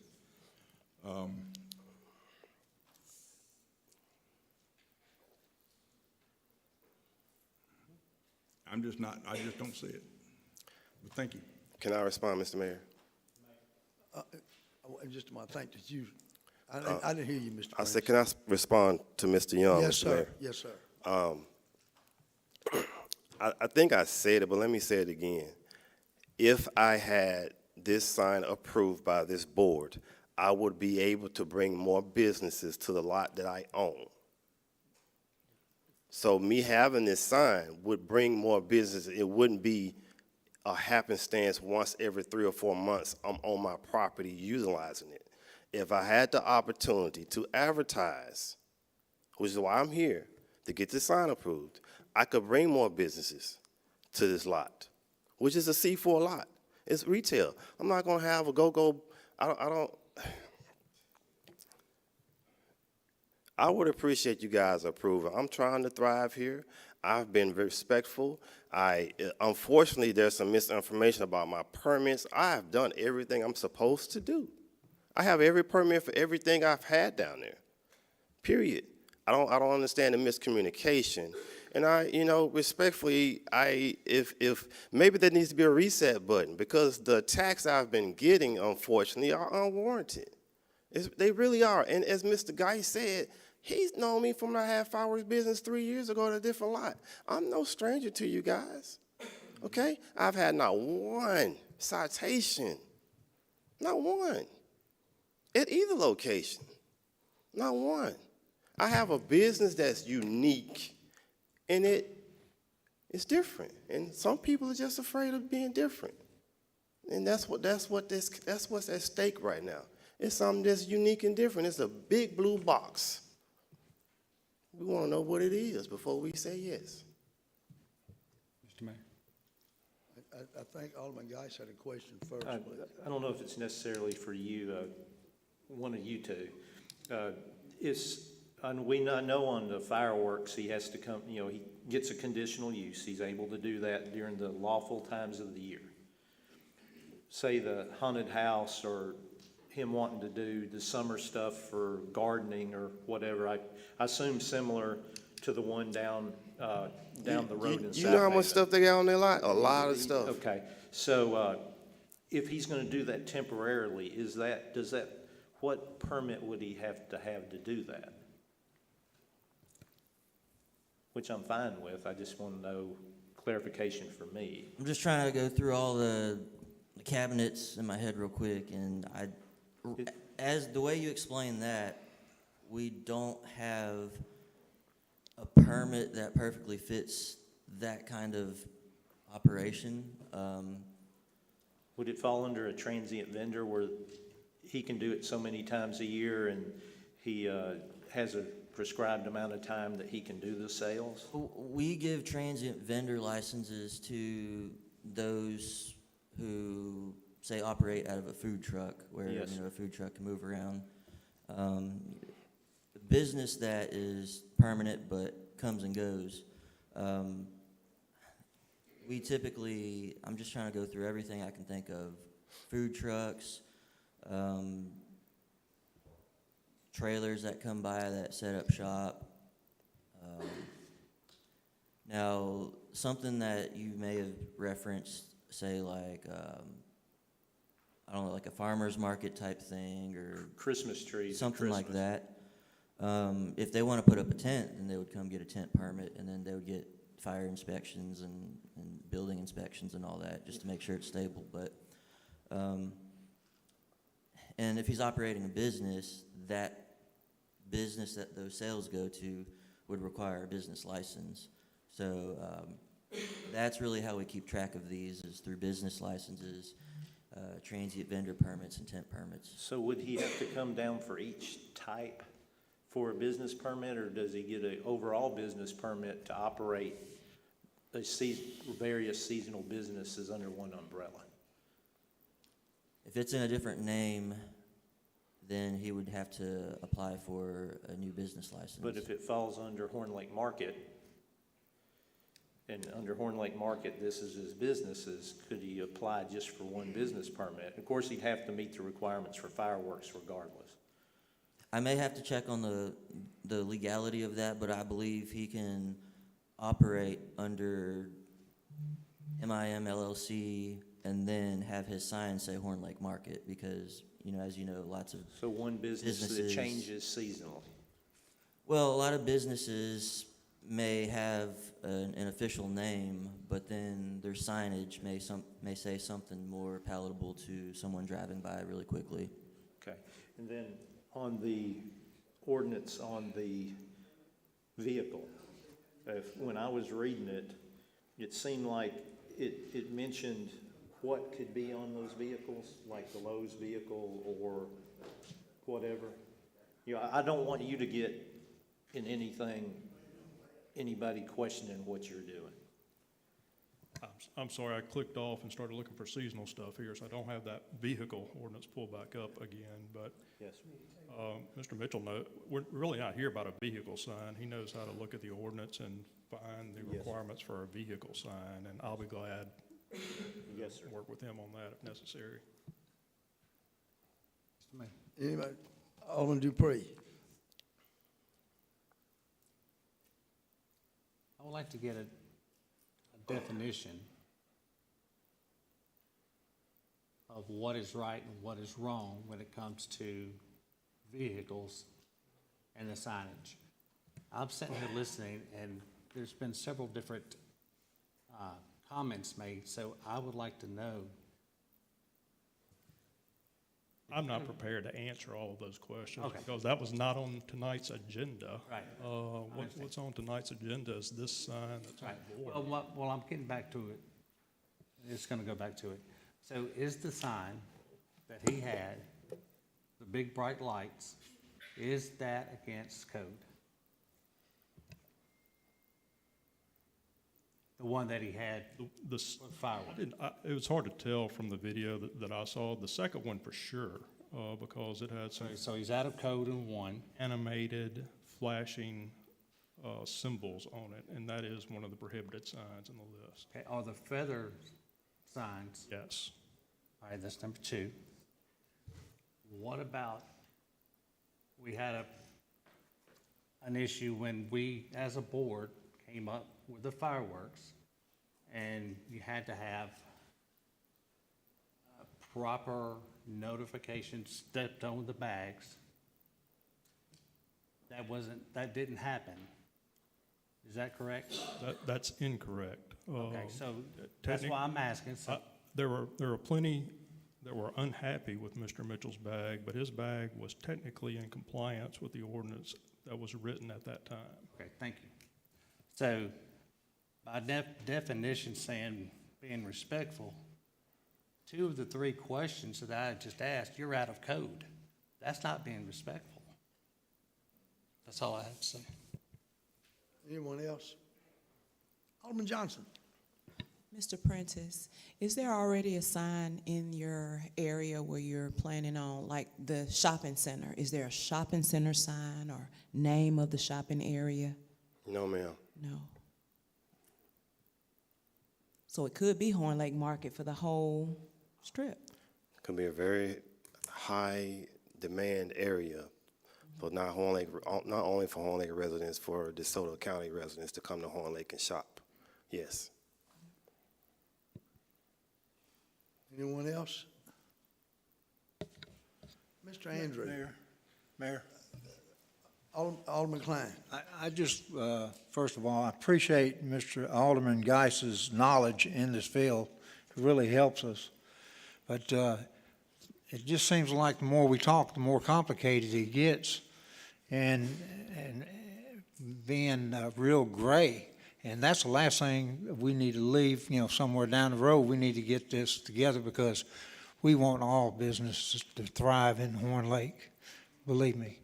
So with that, I'm just saying, I agree with Alderman Geis's.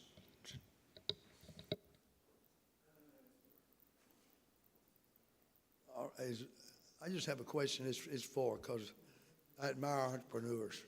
Thank you, Mayor. I have a question for Andrew. All right, suppose Mr. Prentice gets his sign, okay?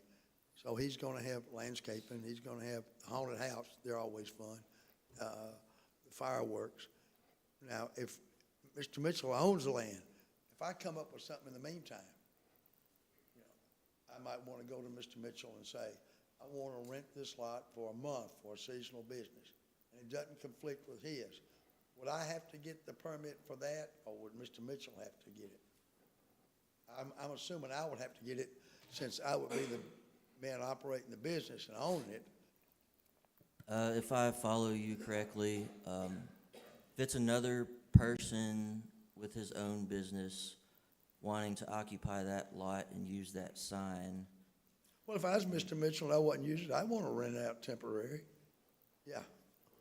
Then that person would have to have a business license on file.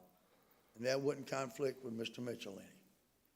I mean, that's a private matter, how he Okay. wants to use his property. I just wanted to be sure I understood that. Okay. Anybody else have any questions? Mr. Mitchell, before we ask the audience if any of them want to step forward, do you have anything you wish to say to the board, sir? I do. Mr. Dupree brought up a couple of things that he had a concern about. I have no problem following the ordinances. I will ask for the aldermen to be fair when they bring up a particular business but not bring up other businesses. That's not an excuse, but I just want to be mindful of the optics of how things are presented by this board towards the citizens, certain citizens in Horn Lake. It quite too many times have certain groups been here at this platform and certain things were said about them, and they were incorrect. Is not a level playing field. And as you have seen, in a respectful way, as you have seen, this meeting was about approving a sign, and it got twisted into someone's personal agenda, if you will. I think that's unfortunate. I expect, I would hope better. We all deserve better, and we should see better. With that being said, I want to do business here. I've been doing business here for quite some time. I will continue to do business here. I am a change maker. I'm not afraid of standing before you guys and asking for permission to do something that's different. That's all it is, doing something different. Doesn't make it wrong. It doesn't make it illegal. It's just different, and it's a new technology. This very city hall, although does not have to be regulated, this very city hall has the same sign in front of the building that I'm asking to have in front of my property. Thank you, sir. Thank you, Mayor. Thank you. If no one else on the board has any questions, I will ask the audience. Anyone like to step forward? Yea or nay? Mr. Dixon. Good. Let Mr. George go first, if you would. He's got a little seniority by about 100 years. If the board You know this gentleman's name and address, Miss Julie. All right. George Dixon, 3560 Heathcliff Drive, Horn Lake, Mississippi. If y'all excuse an old man that's kind of thick-headed and hard-headed, I cannot understand why a fireworks stand would need a sign of any kind, much less a flashing sign. I mean, you can, blind Blue Jay can see a fireworks stand coming down the road a long ways before it gets there. Second thing is, a flashing sign is just like texting in a car. It causes wrecks, and we don't need it. Thank you, sir. Thank you, sir. Mr. Grant? Yes, sir. I've heard some interesting discussions tonight, and obviously being in the sign business of installing and signs and equipment, had some questions posed that kind of made me consider things I haven't considered before. And I really want to kind of come before the board here to try to get a little bit better clarification. It seems like there was a lot of emphasis put on the fact that there was no physical building on the property. I'm struggling to understand where that fits into the codes and the significance of that. And If I may interrupt you, the way I understand it, Mr. Grant, if there's no physical building there, and he's not operating one of those seasonal businesses, it's more like a billboard. If he was putting up somebody else's business or something, it falls under a billboard. That's the way I understand it. That's what we were trying to seek clarification on ourselves as we went along here. Sorry for interrupting you. You got it back. Oh, no, I mean, that was just trying to understand that, what that interpretation was, because, I mean, clearly, it's a business there. It's temporary in nature with the fireworks or seasonal or whatever like that, but it just seems like there was a lot of emphasis put on the building. So, I've not come across this condition in other clients, so I'm just trying to make sure that I kind of understand what the board's thinking before I go to make recommendations to other clients, or, can give sound guidance as to, how to navigate the correct way and the legal way. The last thing we want to do is circumvent the code. And, that's why, we come before here, we try to do the right thing. So just seeking that clarification. Well, you probably need to, every time you go to see about a sign, as you always do, go to the planning department, and hopefully we will have some clarification on that. That's about the best answer I can give you right now. Hopefully we could spell this out in the revisions to the code coming up to where there's no question about this. Whether the solution be allowing the temporary mobile signs for the temporary seasonal businesses, or, addressing that way there's not any gray area. Well, you're on that committee, aren't you? Yes, sir. Thank you, sir. I hope that y'all get it all clarified. No Anybody small have any task. questions for Mr. Grant? Thank you, sir. Thank you. Is there anyone else in the audience? All right, sir. If you give your name and address for the minutes. Jimmy That's Reverend Stokes. Stokes. How you doing, Reverend? Good to see you, Mayor. First time I've seen you without a coat and tie. I just want to look like a citizen today. But anyway, thank you, Mayor. I'm Jimmy Stokes. My address is 7451 Crystal Drive, Horn Lake, Mississippi, 38637. I believe I have a lot of different addresses from different places in my head. But anyway, Mr. Mayor, is it okay if I just ask the attorney, Mr. Campbell, is it okay I ask him, is there Yes, sir. anything legal? Does it pertain to the sign? Yes, ma'am. Yes, Is sir. there anything illegal about, in this conditional use by Mr. Prentice? Anything that's not legal? Why should this be turned down legally? That's not my call, Mr. Stokes. I don't get to vote. Oh, okay, I just wanted, but you don't, okay, so everything he's asked for, I think is pretty much what? Legal for his property? You don't get to answer that? No, sir. Okay. I know in the commissioner board, we voted on this, and we saw fit with the seasonal, there's a reason why he should have a digital sign, because he has a seasonal business. And that he can allow people to come in advance, know that it's fireworks selling time. He can put the code on there instead on a paper bag. That's another expense. He could actually put the code right on the sign if he would like to, the times of fire and fireworks. So I think even with the other businesses, Haunted House, the kids love it. So warning them that the Haunted House is coming. I think it's a good thing to let him have a sign as a business owner. I think that's his property. I think he should have the right to have that sign. It's just my suggestion as a citizen. Thank you. Thank you, Reverend. Anyone else? Ms. Carter, how are you? I know we had Reverend Stokes' address. You got Ms. Carter's? Okay, we're straight.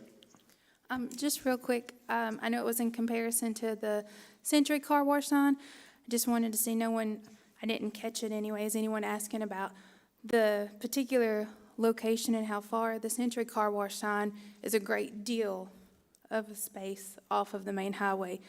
This is one that couldn't necessarily be answered on the Planning Commission, where it would be and how far away, which was a concern because that is very much right on the road as opposed to how far away the Century Car Wash sign is in consideration from the sign to Goodman Road to where this particular lot is. So that's another thing I just wanted to bring up that never got answered when I had asked it. So I just felt like it being that much closer to the road, it does make it more of a distraction. Further off the road, it does not. Thank you. Ma'am. Anyone else? There's no other, if there are no other questions, no other comments, I declare this public hearing closed. May I have a motion, please? Mayor, Alderman Johnson. I'd like to motion that we accept the case number 2024-102 for conditional use for electric change message sign at 2496 Goodman Road West. We have a motion by Alderman Johnson. Do we have a second? Do we have a second? Do we have a second? Motion's failed for lack of a second. Mayor, Alderman Geis. I'm gonna request that we table this for another meeting. I'd like some clarification from the city attorney on the information on the vehicles and from planning on exactly the rules on that type of business so we can make a more informed decision. Anyone object to that? You know, I want to You get this object? right. Sir? Yes. All right. We have a motion to table this request until when? Let's give it 2 meetings from now. All right. That'd be September, second meeting in September? Yes, sir. I'd like to try. Second regular meeting in September in Yes, sir. case we have to have a special meeting? Yes, sir. I'd like to get a decision done in time for him to get something done before winter gets here. before winter gets here. We have a I'll motion second by that. Alderman Geis. Do we have a second? Second. Second by Alderman Klein. Any discussion? Roll call, please. Alderman Klein. Aye. Alderman Bledsoe. Aye. Alderman Guy. Aye. Alderman Bostic. Aye. Alderman Johnson. Aye. Alderman Dupree. Nay. Alderman Young. Nay. Motion carries 5 in favor, 2 opposed. All right, we are gradually moving along. Number 6, resolution to clean private property. This is a public hearing. I now declare it open. Is there anyone here to discuss any of these properties before the board tonight? Anyone? Yes, sir. Come forward if you would, please.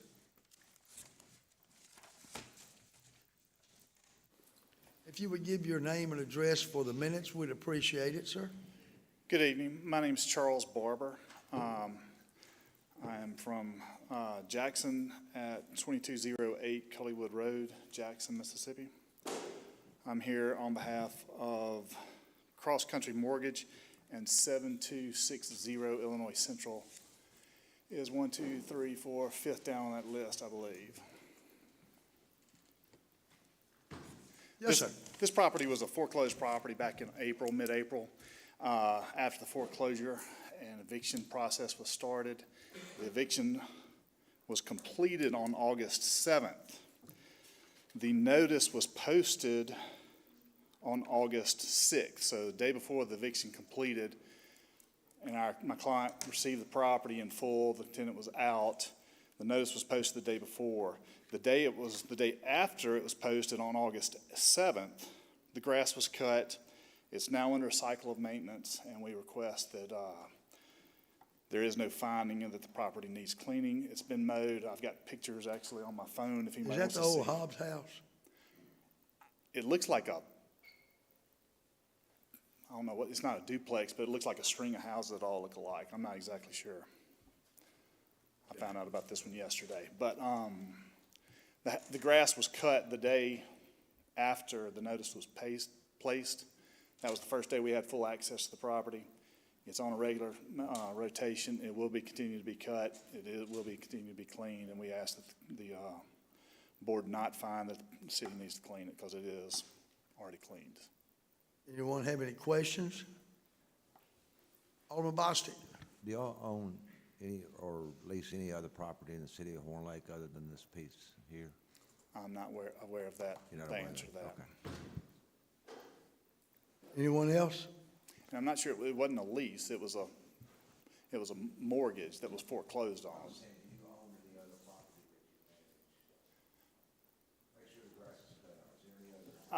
My understanding is the bank owns the property, so, I presume, as most of my other clients, as soon as we get the property, we're trying to sell the property. So they're not in the business of managing. They'll be cutting it until they sell it, is my understanding. Yes, Your Honor. Yes, thought I'm in court. Yes, sir.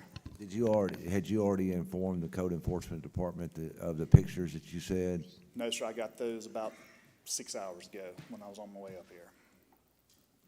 Do you have them with you now? I do. Well, You want to show them to the, Mr. Andrew? He's over the code. I can. Please, sir. I can if you want me to. I think I can. Give me a second.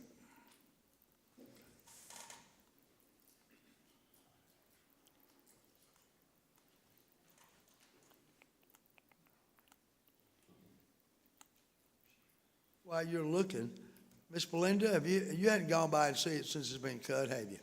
Thank you, ma'am.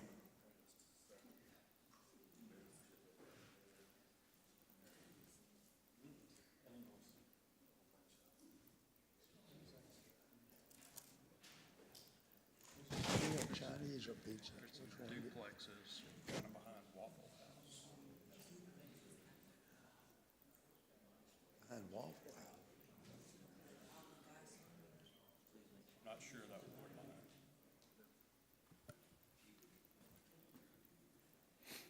line. The properties have been cut. They are within regulation of our grass ordinances. All right, sir. Thank you, sir. Thank you for bringing the pictures. Glad I was able to get them. Anybody have any questions? Alderman Young. Did I understand you say you have it on a regular basis now, somebody's gonna be cutting that property? I was told, quote, under cycle maintenance. That's a new Good enough. term to Thank me, you, but sir. that's what I've heard. Thank you for coming all the way up. Yes, sir. Anybody else? Thank you, sir. Is there anyone else in the audience discuss any of these properties? Come on down, sir. Just give us your name and address, please.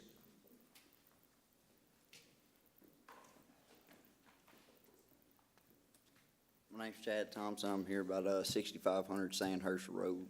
Hold on just a minute, please. 6500 Sandhurst, Mr. Thompson? Yes, sir. All right, sir. You have the floor, sir. I know that the property's in distress, especially the backyard. I haven't really had the means to get the backyard cleaned until recently. I would like to ask for about 3 more days, just an extension on this, and everything will be cleared out. We're selling the house. It's my parents' property.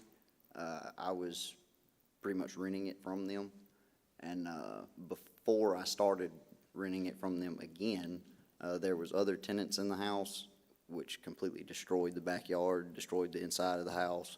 And I've been trying to maintain it and get it up, but with as many kids as I got and working as many hours as I do, it's kind of hard to get everything done. But I've got the help and the means that I need to get it done within the next 3 days. Clean the property up, get the vehicles out of the way. The vehicles that are in the driveway now will actually be gone tonight. The only reason they're still in the driveway now is because, well, I'm here. So I just ask for about 3 more days, and I'll have that property cleared up. Anyone have any questions or comments for Mr. Thompson? Alderman Young? Is that the home that when you turn off Shadow Oaks, you turn that second one on the, third one on the left with Yeah. the partial garage, and you own the home? I don't own it, no, my parents own it, but Your parents own it? yeah, Are you I'm the tenant. You're in it? Yeah.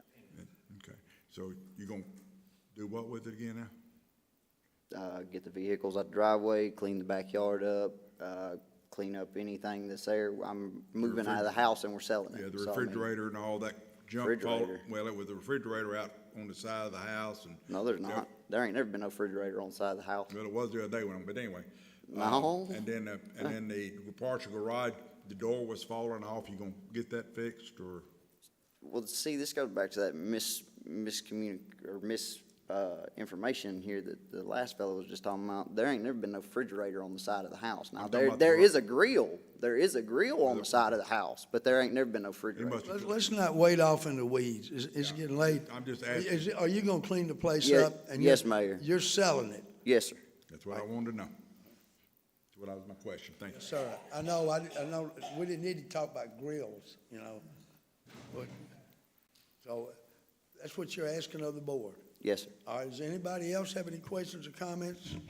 Mr. Mayor. Alderman Dupree? So how does this work? He says he's gonna clean it up. How can we take his word for it?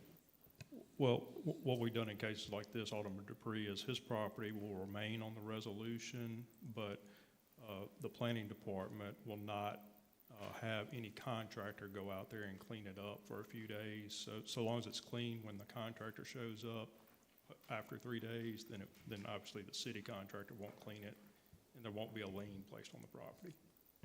Thank you.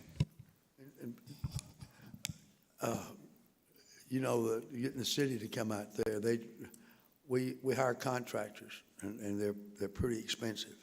Yes, sir. Then they place a lien on your property, so if they're going to go sell it, that would be on the house. Right. So I would trust you for your own good and your parents' good to have it cleaned up in 3 days. Yes, sir. Yes, sir. Anybody else have any questions or comments? Mayor. Alderman Guys? Just stay on top of it and keep code informed on what you're doing. Okay. And let them know when it's done so they can come by and check it. Yes, sir. Not a problem. Anybody else? Thank you, Mr. Thompson. Thank y'all. Don't run off, we still got to vote. All right. I mean, go sit down, you can relax. I just mean, don't flee the building, you know. Anyone else to speak on any of these properties? That being the case, anybody on the board? Mayor. Alderman Geis. Do you need to close? Yeah, please. That being the case, I now declare this public hearing closed. Do we have a motion? Mayor. Alderman Geis. I make a motion to approve I can't read that because of my eyesight, but the resolution for cleaning private property, excluding the one mentioned on Illinois Central, and giving the individual, was it on Sandhurst? Yes, sir. 3 or 4 extra days to get that taken care of. We have a motion by Alderman Geis. We have a second. Second. Second, Alderman Bledsoe. Do we have any discussion? Roll call, please, Miss Julie. Alderman Young. Aye. Alderman Dupree. Aye. Alderman Johnson. Aye. Alderman Bostic. Aye. Alderman Guy. Aye. Alderman Bledsoe. Alderman Klein. Aye. Motion carries 7 in favor, none opposed. Before we start the budget workshop, would y'all like to get up and stretch your legs for about 10 minutes? Yes, please.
All right, now we have a workshop on the city budget.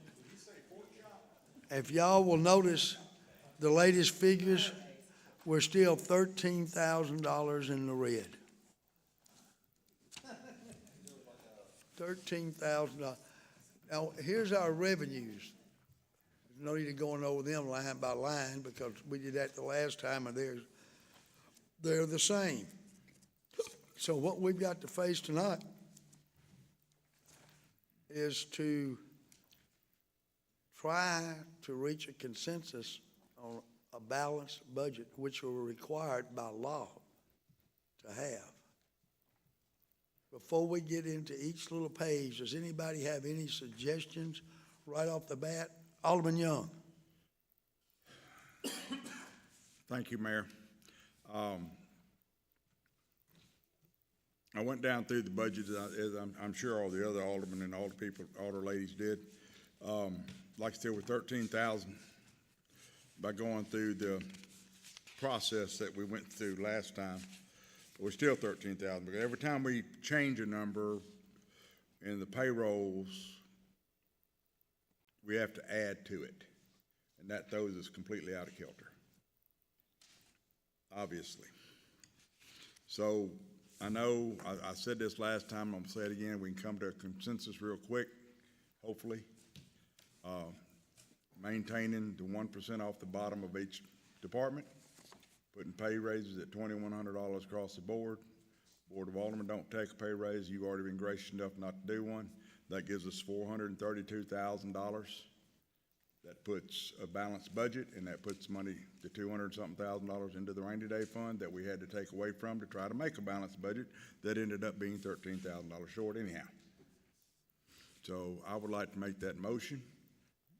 We can cut to the chase real quick and move on and get a balanced budget. That's the quickest way and easiest, fairest way I know how to do it after looking at everything.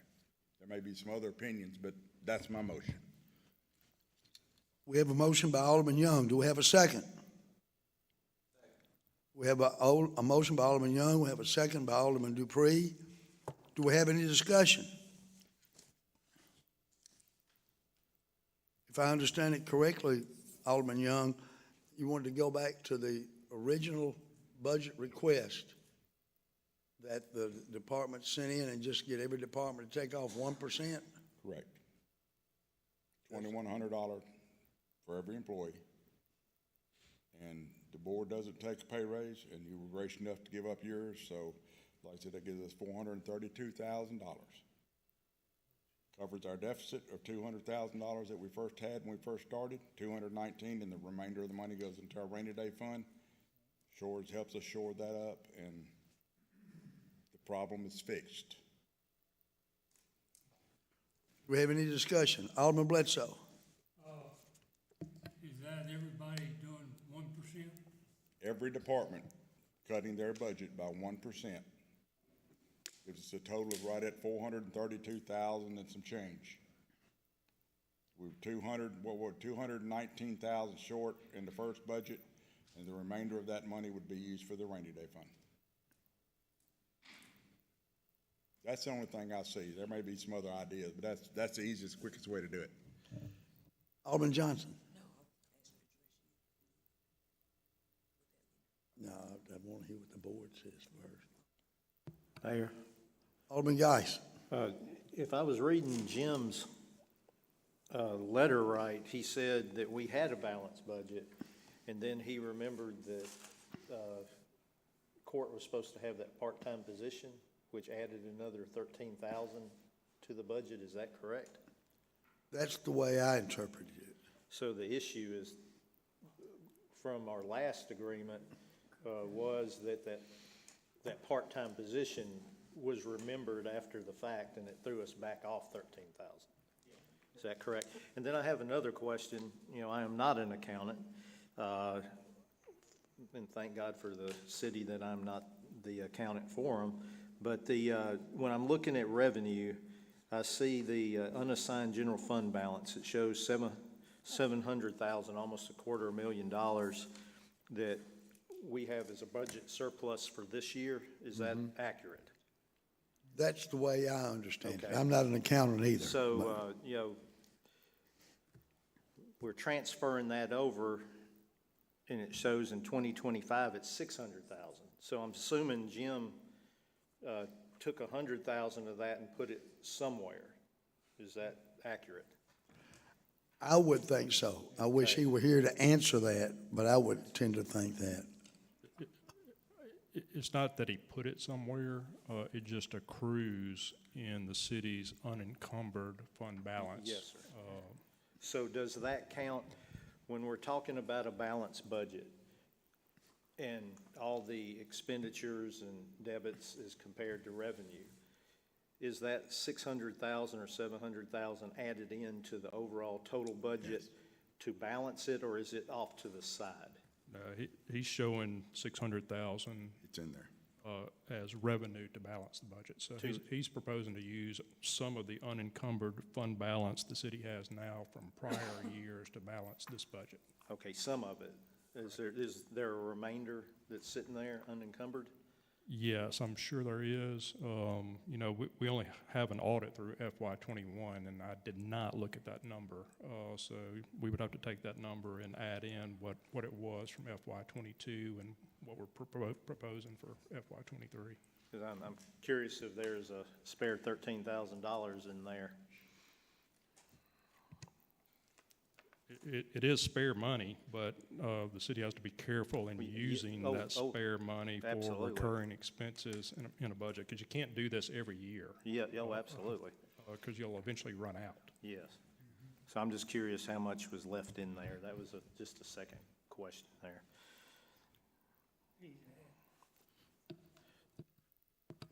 Anything else, Alderman? Mayor, Alderman Johnson? have we considered taking from the unassigned before? I know Mr. Campbell advised not doing it every year, but have we ever I cannot answer that. I'm like Mr. Campbell. I don't like doing that. It's just bad business. I mean, it's an easy deal to do, but He's got it on this spreadsheet, so it appears that we had that in the current budget as revenue for 700,000. But as you can see, we haven't dipped into that for this year yet. So another question, Mayor. So it shows 600,000 for 2025. So is he projecting another 600,000, or is that what he's moving over? That's what he's moving over. Okay. He's Okay, thank you. we have a motion. We have a second. Do we have any more discussion? Mr. Mayor. Mr. Campbell?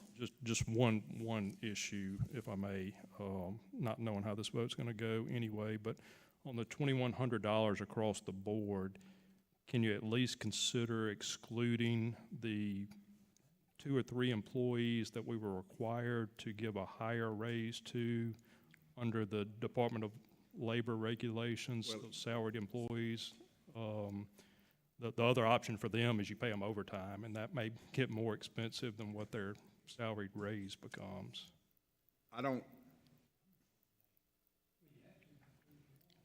I understand, excuse me, I'm sorry, I understand the question. The problem, I don't have a problem doing that, but the issue that I see with that is every time you increase somebody under this current tight budget that we're running on, I mean, this is pretty tight. Every time we increase somebody's payroll, we increase their PERS, their, all that stuff. And that's where if you look at Ms. Tara's hiring is $18,000. So if we're 13,000 short, the last time we jockeyed all these numbers around, we must have ended up having additional money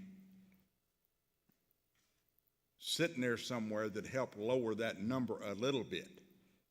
But if we continue, I think if you look at Jim's budget in your packet, every one of them says $2,100.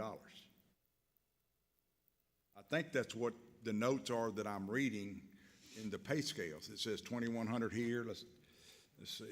Every one of them, if you look at it, says $2,100.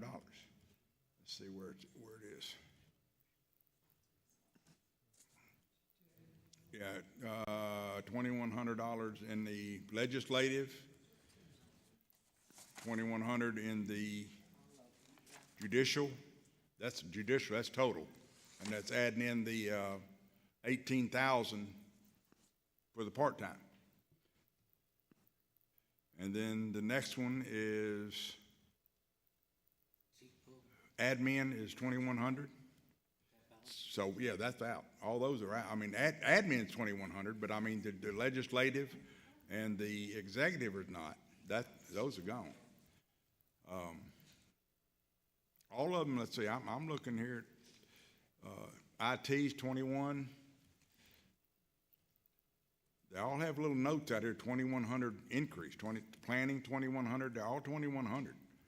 Now, in the police department, it shows 2,100 increase, and then it shows the T3 is higher.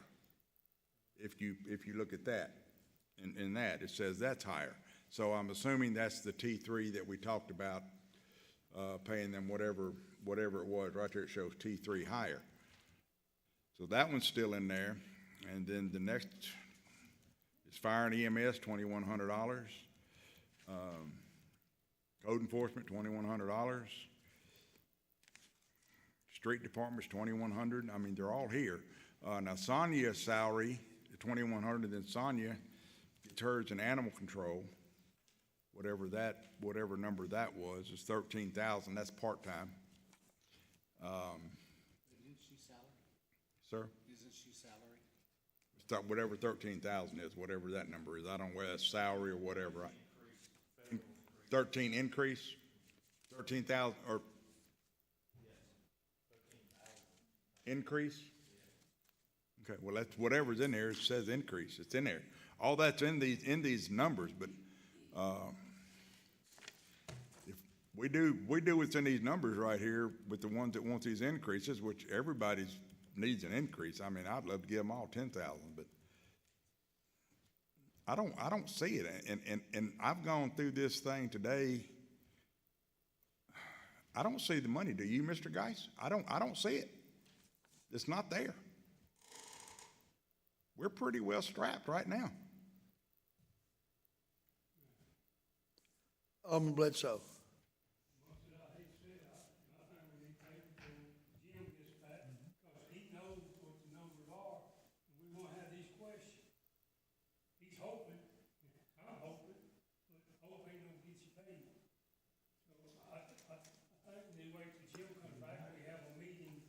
If I have to do it Monday or whenever, I don't know when he'll be back.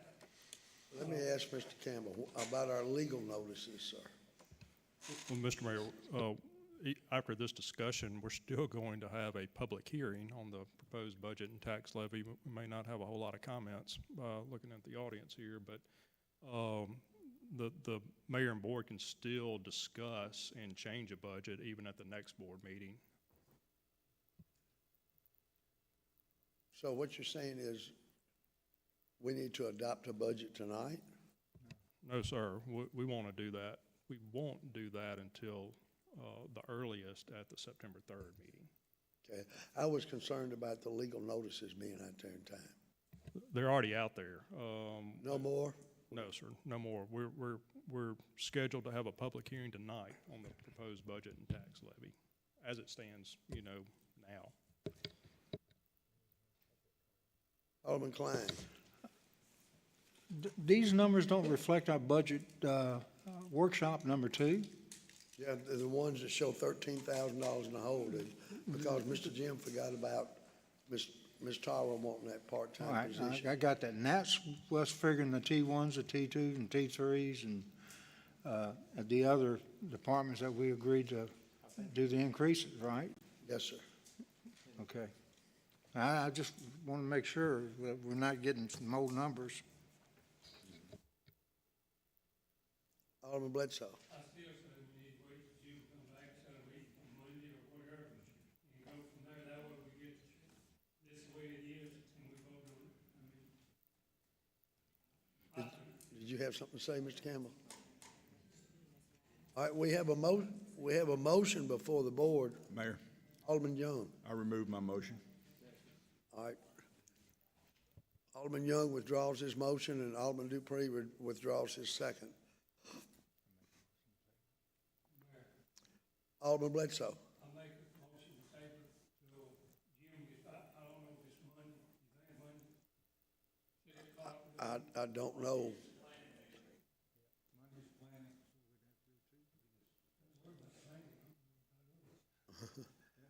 Well, we have to post a notice or two if we're gonna recess this meeting. Alderman Guys. I'm going to be out of company Sunday, out of town Monday and Tuesday in New Orleans to test some dogs down there, so I won't be here Monday or Tuesday. That still gives us plenty of time, doesn't it, Mr. Billy? Yes, sir. So Wednesday being the 28th? All right. So is that your motion, Alderman Bledsoe, to recess this meeting till the August? And I think Jim will be back by then. To August the 28th. All right, we have a motion by Alderman, Mr. Billy. Mr. Mayor, we'll do that at the end of this meeting instead of adjourning. Okay. Or just recess. So we can just skip working on the budget right now? Is that what everybody wants to do? Okay, I have an agenda somewhere. We have to have a public hearing though, don't we? We do, Mr. Mayor, just for formality purposes. All right, we're having a public hearing on the proposed budget and tax levy for fiscal 24 and 25. I now declare it open. Anybody want to speak?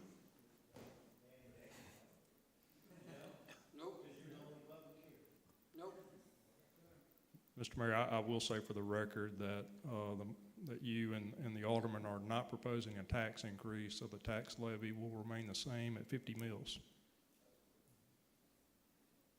All right, that's on the public hearing. All right, any more discussion on the public hearing about the proposed budget for 2024 and 2025? There being none, this public hearing is now closed. All right. Do we have any citizens' remarks? Mayor, Alderman correspondence. Just want to thank everybody for their hard work, and we're going to have to, when we come on the next meeting, we're going to have to be prepared that that's going to be it. That's going to be, I have nothing to, any alderman have anything to say? Alderman Young. August 13th and 14th, rodeo. September, that one too. Yeah, September, October, November. Anyone in Burr month. Been a long day. It's been a long night. Been a long day. Yeah, just rodeo, getting closer every day. Sponsors are coming in. We're looking good. Rodeo. So, that's all I got. Thank you, sir. Anyone else? Any of the department heads have anything to say? Anybody? I know we're kind of informal right now, but quick question for you, Mr. Glenn. If someone has a dog and they have a dog house outside and the yard is not fenced in and they just keep the dog on a chain, does that violate any city ordinance? No, sir, it does not. It's a shame. Sir.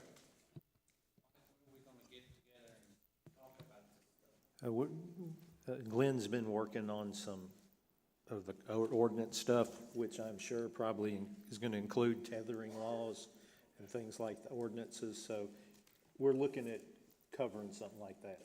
It's very pitiful. Anybody else have anything to say? Any department head? Alderman Klein.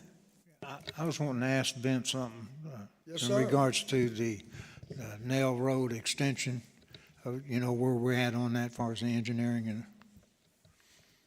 Yeah, so we basically are just getting started on the design there, Alderman Klein, and I think we're shooting for, I don't know, a bid target date of somewhere around February. February. Now, of course, that's, you know, there's a few things we've got to get done up front, and, you know, some of that, like I was mentioning earlier, want to get with Mr. Wilson first of all, kind of get his input on kind of what his expectations are.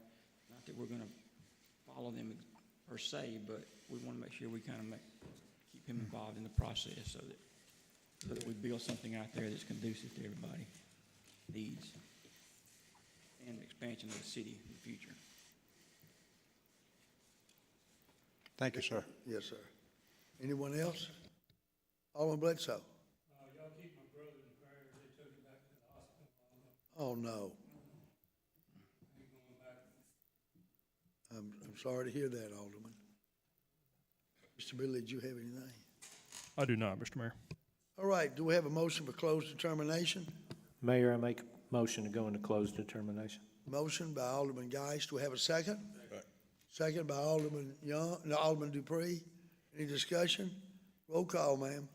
Alderman Young. Aye. Alderman Dupree. Alderman Johnson. Aye. Alderman Bostick. Aye. Alderman Geist. Aye.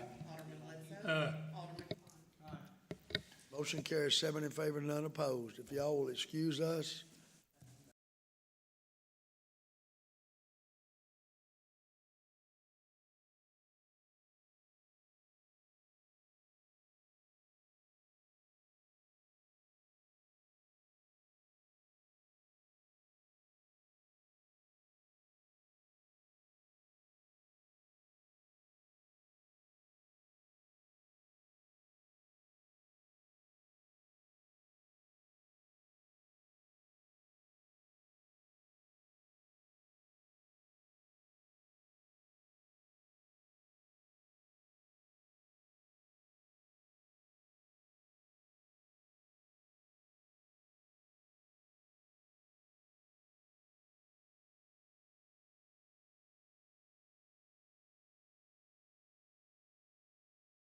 We have a second? Second. Second by Alderman Klein. Any discussion?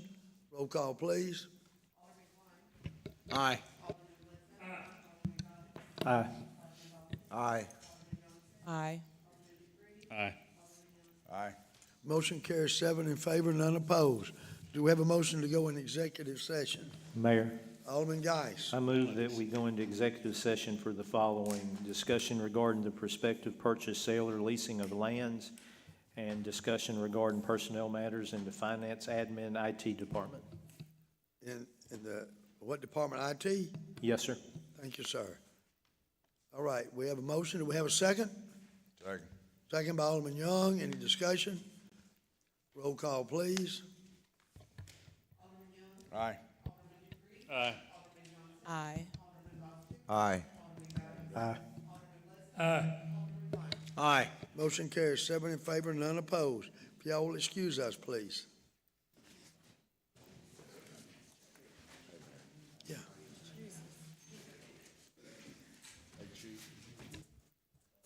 That's what the boys were talking about. That's the guy that walked out of the courthouse. They got it barricaded in it. There's no hostages. Well, thank goodness there's no hostages. I wish he'd have buried himself inside the DNC convention.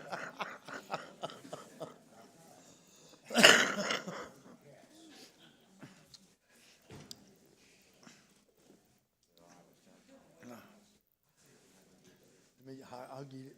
I gotta get situated to go. I was hoping he would drain that today, but he didn't do it. He said my leg is infected. Infected. I was hoping. Some pills. Yeah, I hadn't taken it yet. I was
Do we have a motion to come out of executive session? Mayor, I make a motion to come out of executive We have session. a motion by Alderman Geis.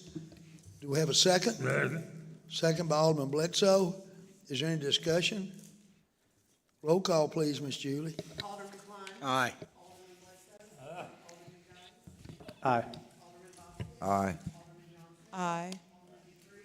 Aye. Aye. Motion carries 7 in favor, none opposed. Do we have any kind of motion coming out of executive session? Mayor, Sir, I make a motion to recess this meeting until Wednesday, August 28th at 6 PM. we have a motion by Alderman Geis. Do we have a second? Second. Second by Alderman Bostic. Is there any discussion? Roll call, please. Alderman Klein. Aye. Aye. Aye. Aye. Aye. Aye. Motion carries 7 in favor, none opposed. We are recessed until next week.